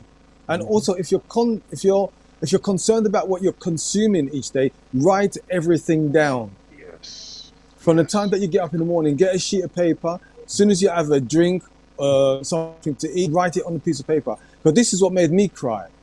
When I started to write down my hard dough bread, my pasta, my rye, the meat, everything, the biscuits, all the sweets, and it's like, wow, I was consuming all that on a day because we don't notice it.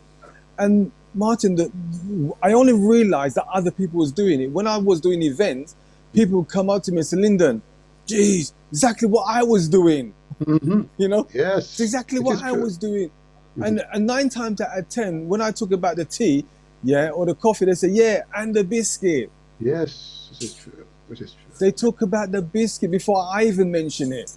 You know? Is there, in your observation, is this both obesity and diabetes linked?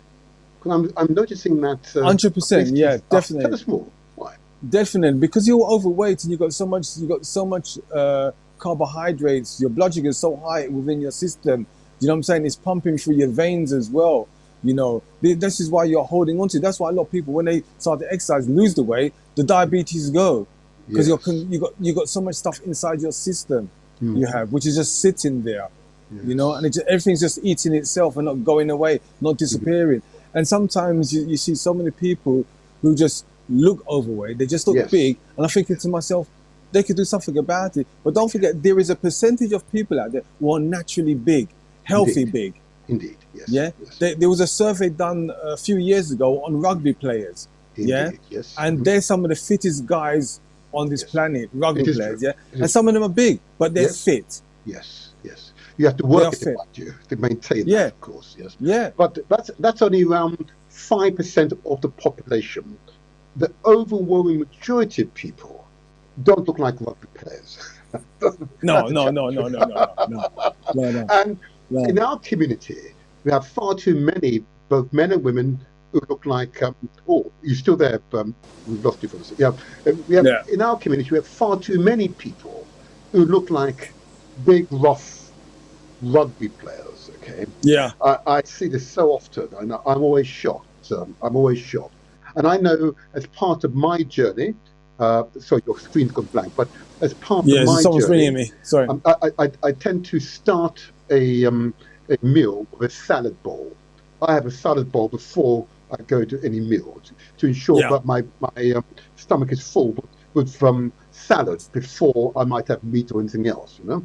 And I found that habit has helped me to moderate my food intake and need no more, also in terms of density, no more than my fistful per sitting. And that made a tremendous difference. And maybe just one last point about hydration, water. How important is water in your regime in maintaining healthy lifestyle and maintaining a control of your diabetes?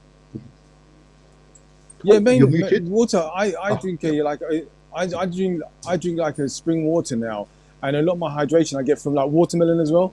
I have a lot more watermelon now, and a lot of my hydration comes through fruit, berries as well, rather than drinking water all the time. So it depends on the individual what they drink. I drink a lot of coconut water as well, raw coconut water. I do. So I'm drinking things that's going to put nutrition back into my body rather than just drinking water, which doesn't put any nutrition into the body. Yeah, that's why this is what I do. So spring water is very good for me because spring water helps cleanse the body at the same time. The special water that I have, it's a Polish water that I drink. It's Polish spring water. It's beautiful. It's really nice. So for hydration, drink plenty of water, good water, if that's what you do, but try lots of watermelon fruit. I've got another question. In the chat. The young lady asks, please give advice on alternative snacking. Alternative snacking, nuts. You can have nuts, Okay. Nuts are very good. Pumpkin seeds, you can have seeds as well, which is good. Dark chocolate, you can have, but in small quantity, about 70% above, in small quantities though. Just nibble at it. Berries are very good. Snacking, you could get a melon, cut up the melon, a whole melon, and just snack on that bit by bit. You don't have to eat it all at once, you know. I was snacking on grapefruit. Oh, you've got you there. Oh, we lost him for a second. Something's happened in my family. Everyone's ringing me. Something's happened. Oh, right. Okay. Time's up. No worries. Peaches, peppers, snack on peppers, Yes. you know, stuff like that. Yeah, all things like that. You can snack on blueberries as well. Yeah, there's things you can do, like even like sweet potato. You can cut up sweet potatoes, grill them down, boil them down, cut them into portions, and just snack on it. Eat it big, and bits and pieces like that. That's right. Seaweed's a good snack as well. I've had seaweed. Yes. You know. Yes. Yeah. But sometimes Okay. if you do like okra water, you got okra. Just drink some okra water. You know, just drink Yes. okra water. When you say okra water, you mean what it is? When you say okra water, I know okra, of course, but I don't reckon it's okra water. Explain that one. Yeah, okra. Just get about maybe a liter bottle of in a glass bottle. Oh, his family's still calling Sorry, him. Martin. Yeah. And just cut him up and put him in the water. Put him in the water. Put the okra in the water. Yes. Put the okra in the water. And you have to leave it overnight, is it? That's right. Yeah, overnight, 24 hours to 48 hours to break down. And when it starts to become a bit slimy, then just drink it. Just drink it. Then you can repeat the process again, add more water to it, and continue. Yeah. And that's good for you. Yeah. Okay. I'm conscious your family, and I know you have a loving family. Okay? Thank you. So, and you're out there. Thank you very much. And you're out there. You're going to be with your son running in Hyde Park. Did you say that's right? Yeah, well, I think they by the time I get out, they're going to be leaving anyway, so I'm going to be there to support them anyway. Okay. I'll do. Yeah. They're in Hyde Park now. It's part of the box. It's part of the boxing tonight. It is the matchroom boxing. Yes. So they're all doing an event together, 5K run to support the boxing tonight as well. Yeah. So yeah. Can I ask you now, before you go, just to put your book up on the screen? I want to put you showed on the screen. Just show the book. Yeah. There we go. So here's the book. This is an inspired diabetic book written by Lyndon Wissard, and it's his testimony, his actual account of how he manages and effectively cured diabetes. Here is living proof. It can be done. Well done. Be done, yeah. Well done. Thank you. Yeah, no sugar coating, Martin. No sugar coating in this book. No sugar coating, no sir. Thank you. Yeah. Bless you, It says it. Lyndon. Thank you for being such a powerful. Oh, put it up on the screen. There we go again. There we go. There you go. No sugar. Oh, yes. No sugar coating. It's on the book. Yes. Okay, I get it. Now. Let me put you back on the screen. So, what I want to do is say thank you, because you came in for 3 years ago. You are a real influence. You were influential because you're a live person. You spoke from the heart. You didn't cry on the screen, but I could tell you was crying internally. Yeah. Internally, yeah. And I knew you were seeking to spread the word that diabetes is a big danger, significant danger, a real danger in our community. And we must be aware of its implications for us. And therefore, we've got to take action. And you demonstrated to the whole world action to manage your diet, so you eat appropriately, exercise, you hydrate, you drink appropriate water, but most critically, you must have the right mindset, the growth mindset. Is that right? Correct. Yeah, 100%. 100%. Thank you. They're still calling him. The family's still calling him. Lyndon? Yeah. Lyndon, I'm mindset, going to let you go back to the bosom of your mindset, family. Diet, physical activity, and intermittently fasting. Thank you so much. Good day to you. It's a pleasure. Thank you very much, Martin. Blessing to you. Blessing to you. Let me give you a big and long applause. There you go. Yeah. Well done. Yeah. Thank you. Yeah. Try to make words into action.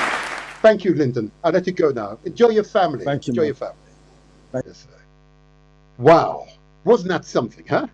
Wasn't that something? Yeah. I had to give him that long applause, Give him that long applause. This wasn't just idle words. He uttered the principles why these podcasts, these shows, go out, eat strong, translate words into action. But that mindset is so important. You have to have the right mindset before you embark on the journey. And if it's in doubt, enjoy with others. who want to achieve a similar outcome to yourself. That's why I play the countdown video every show, because they're an example of people coming together, who don't know each other, come together in common aim and common purpose. Yeah. And thank you for those of you in the chat. Thank you for your thumbs up. If you haven't subscribed to my YouTube or Facebook pages, please do so. But please leave a comment. Don't just go away, watch a video and go away. Leave a comment. Leave your testimony. Yeah, leave and say your testimony. Lyndon's book is truly an inspired piece of work. The Inspired Diabetic is the title.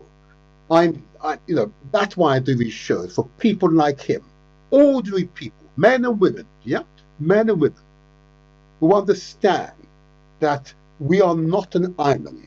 We are an integral part of our families and our communities.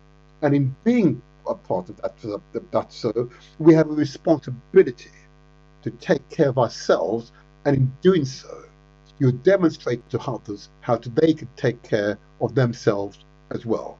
But offer support, as Lyndon has offered support and guidance, so you can do better. But if you've not been tested, please speak to your doctor. Get yourself tested so you understand where you are positioned in relation to diabetes. But we could talk about other conditions, but let's focus on diabetes today. If in doubt, ask questions. He's not a clinician. He's simply is someone who's suffered and is given and shared his journey to health. He shared his journey to health. Wow, I can always feel proud of him. Yeah, I must say I've got to be pretty proud of him. So what I'm going to do, I'm now going to play my intro video. That video, I need you all to watch and listen carefully. Don't go away. Watch to the end. It is jam-packed full of useful information. It is for you, not for me. It's for you, and for you to share with others. Share the links of this show with others. Yeah, get them to subscribe. Even better still, because it'll help me. But nevertheless, the messages are clear. It is within our power to transform our outcomes. Praise be.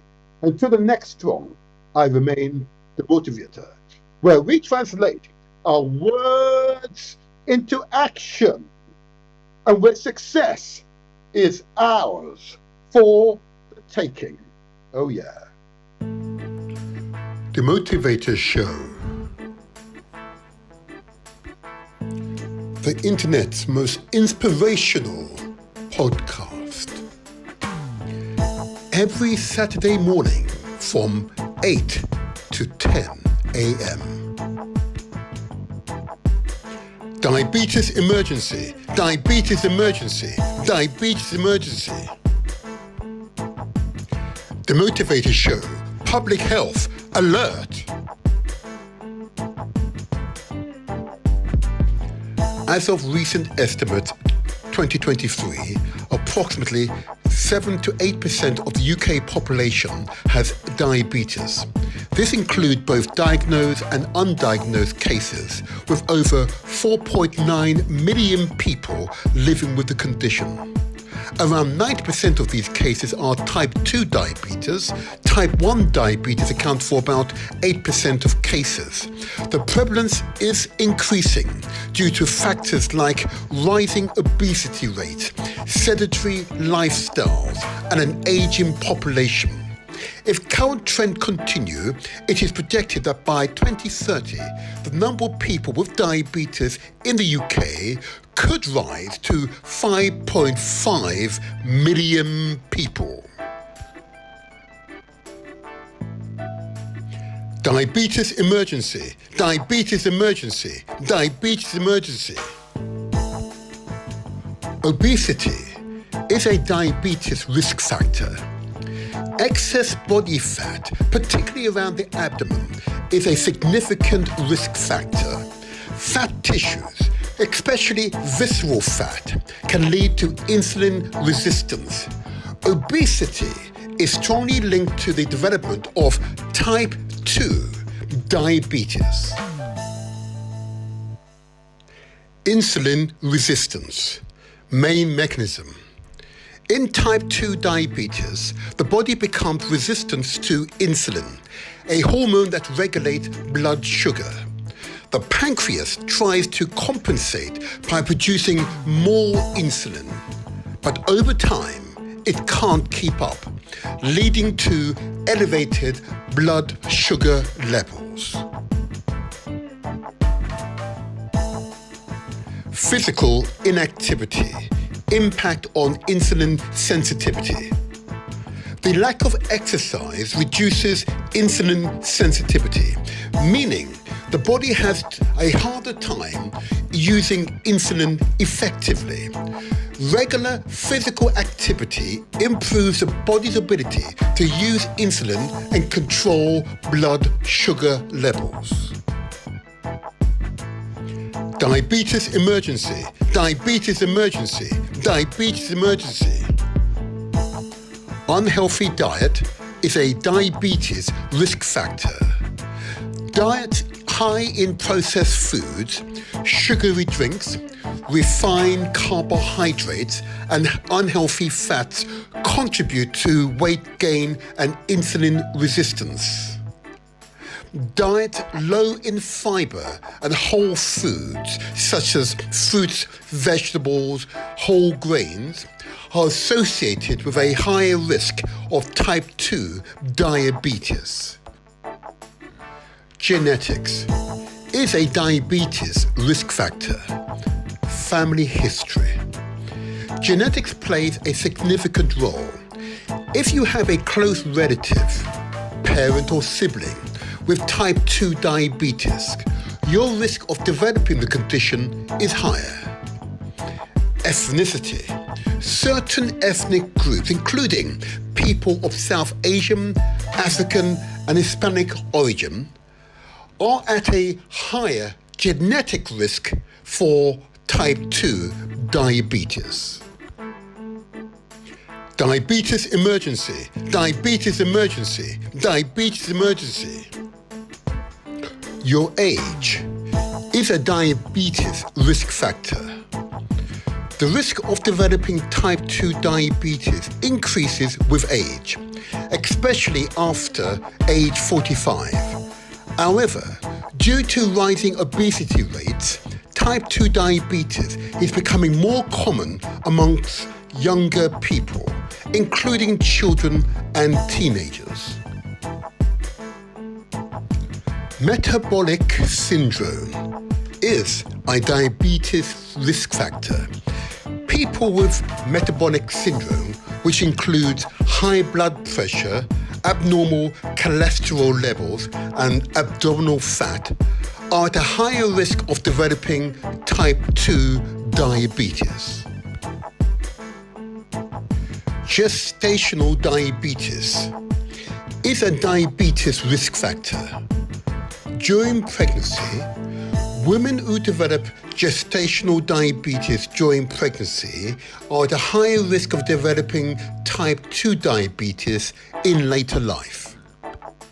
Other medical conditions that are diabetes risk factors include polycystic ovary syndrome, PCOS. Women with PCOS are more likely to develop insulin resistance, increasing their risk of type 2 diabetes. Fatty liver disease.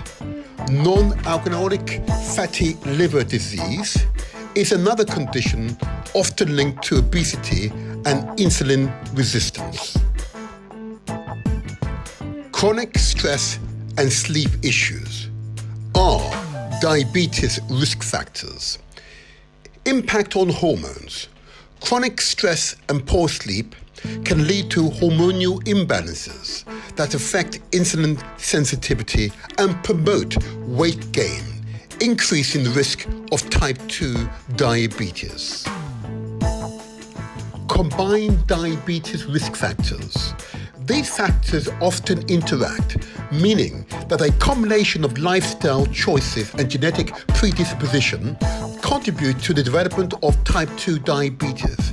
Many cases can be prevented or delayed through lifestyle changes, such as maintaining a healthy weight, regular physical activity, and a balanced diet.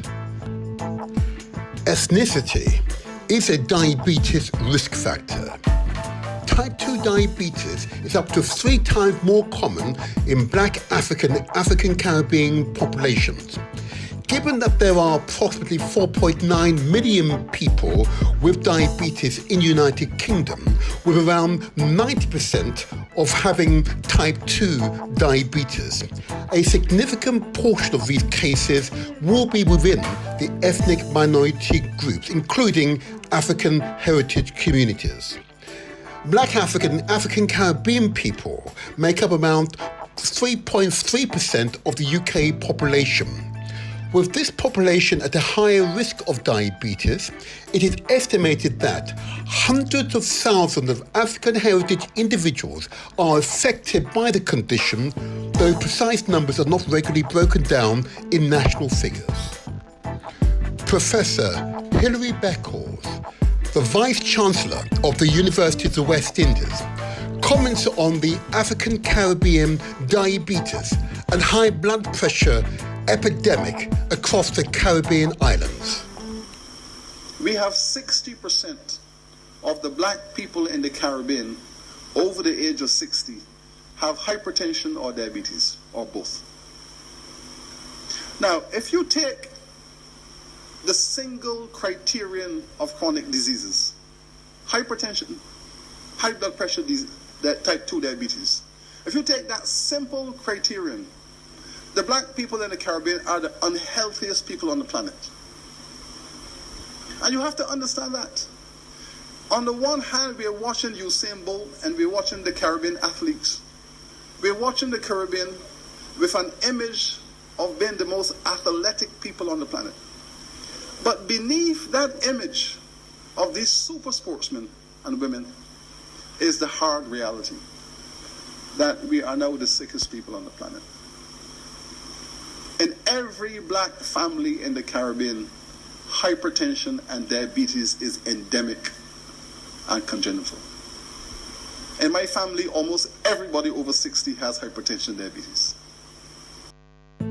Prevention and disease management. For people living with diabetes, particularly type 2 diabetes, making lifestyle changes is essential for managing blood sugar levels and reducing the risk of complications.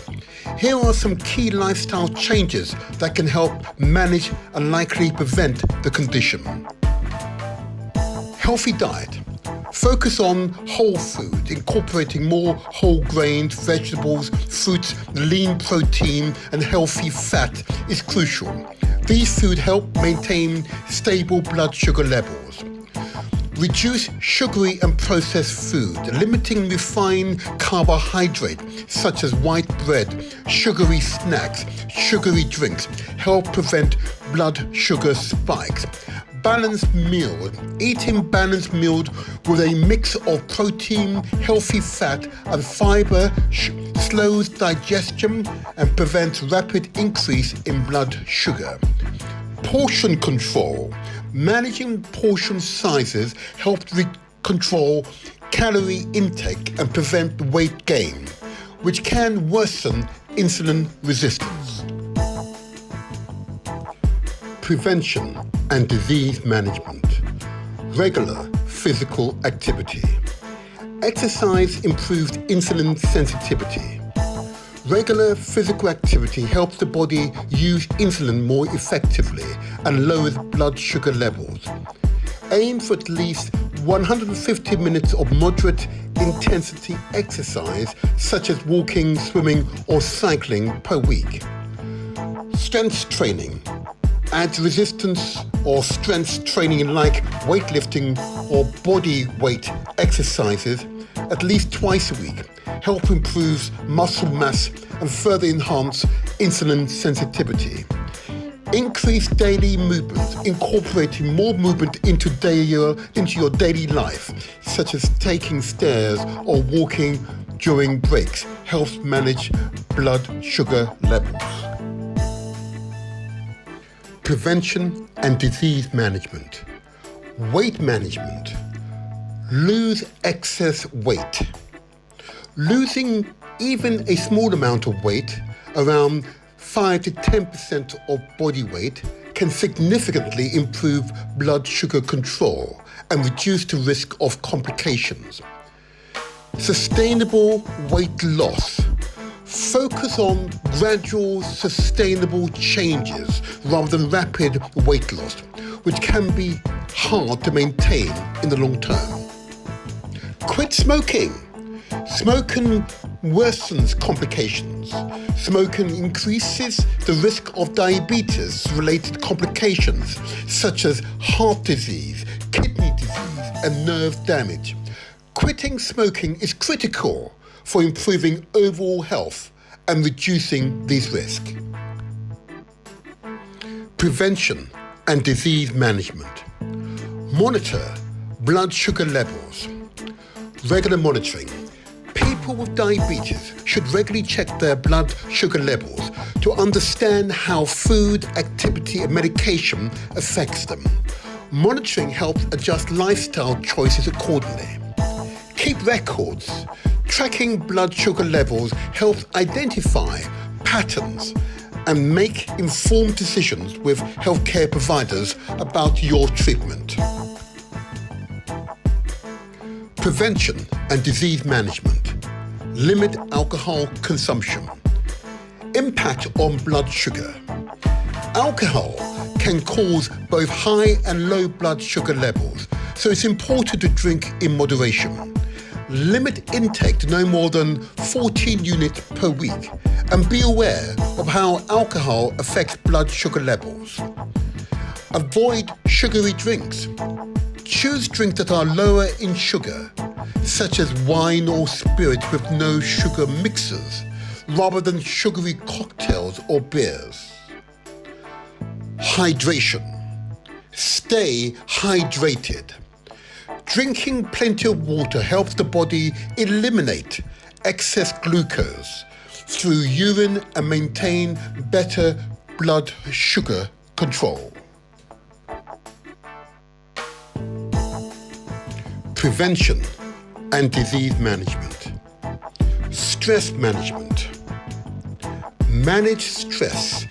Chronic stress can raise blood sugar levels and make diabetes harder to manage. Incorporating stress-reducing activities such as mindfulness, meditation, yoga, or deep breathing exercises can help. Healthy sleep patterns aim for 7 to 9 hours of quality sleep per night, as poor sleep can worsen insulin resistance and make blood sugar levels more difficult to control. Medication adherence. Follow prescribed medications. If lifestyle changes alone aren't enough to manage diabetes, medications such as metformin, insulin, or other diabetes drugs may be required. It is essential to take medication as prescribed by a healthcare provider. Public Health England and NHS England agree. They know that many cases of type 2 diabetes are preventable, and there is a strong international evidence that behavioural intervention can significantly reduce the risk of developing the condition through reducing weight, increasing physical activity, and improving the diet of those at high risk.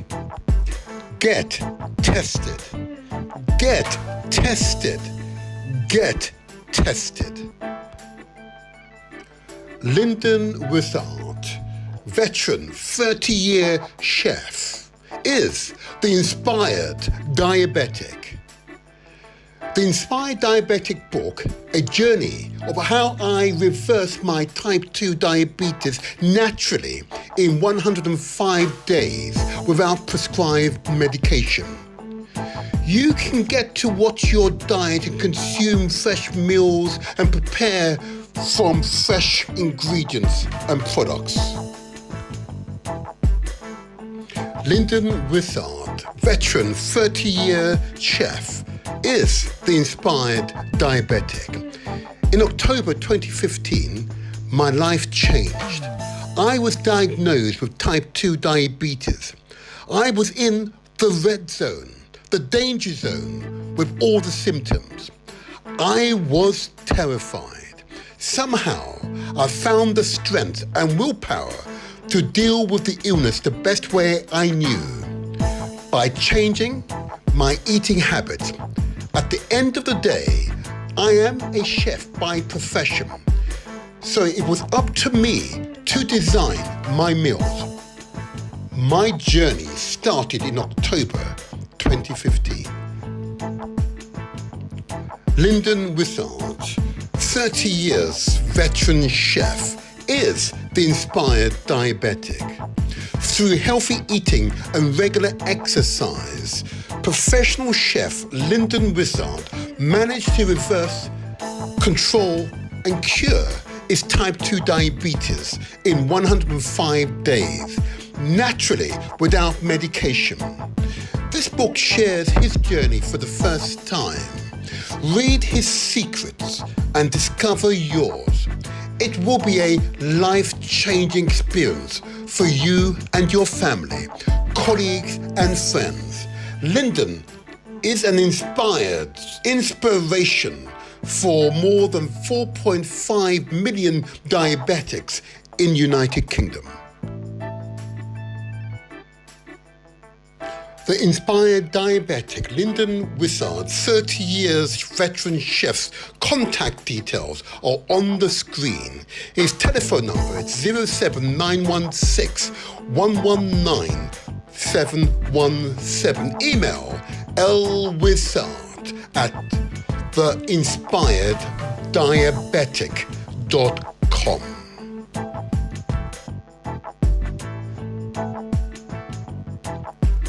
The Motivator Show. Success is ours for the taking.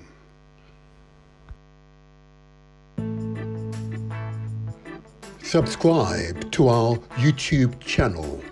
It's free. Press the like button and don't forget to leave a comment.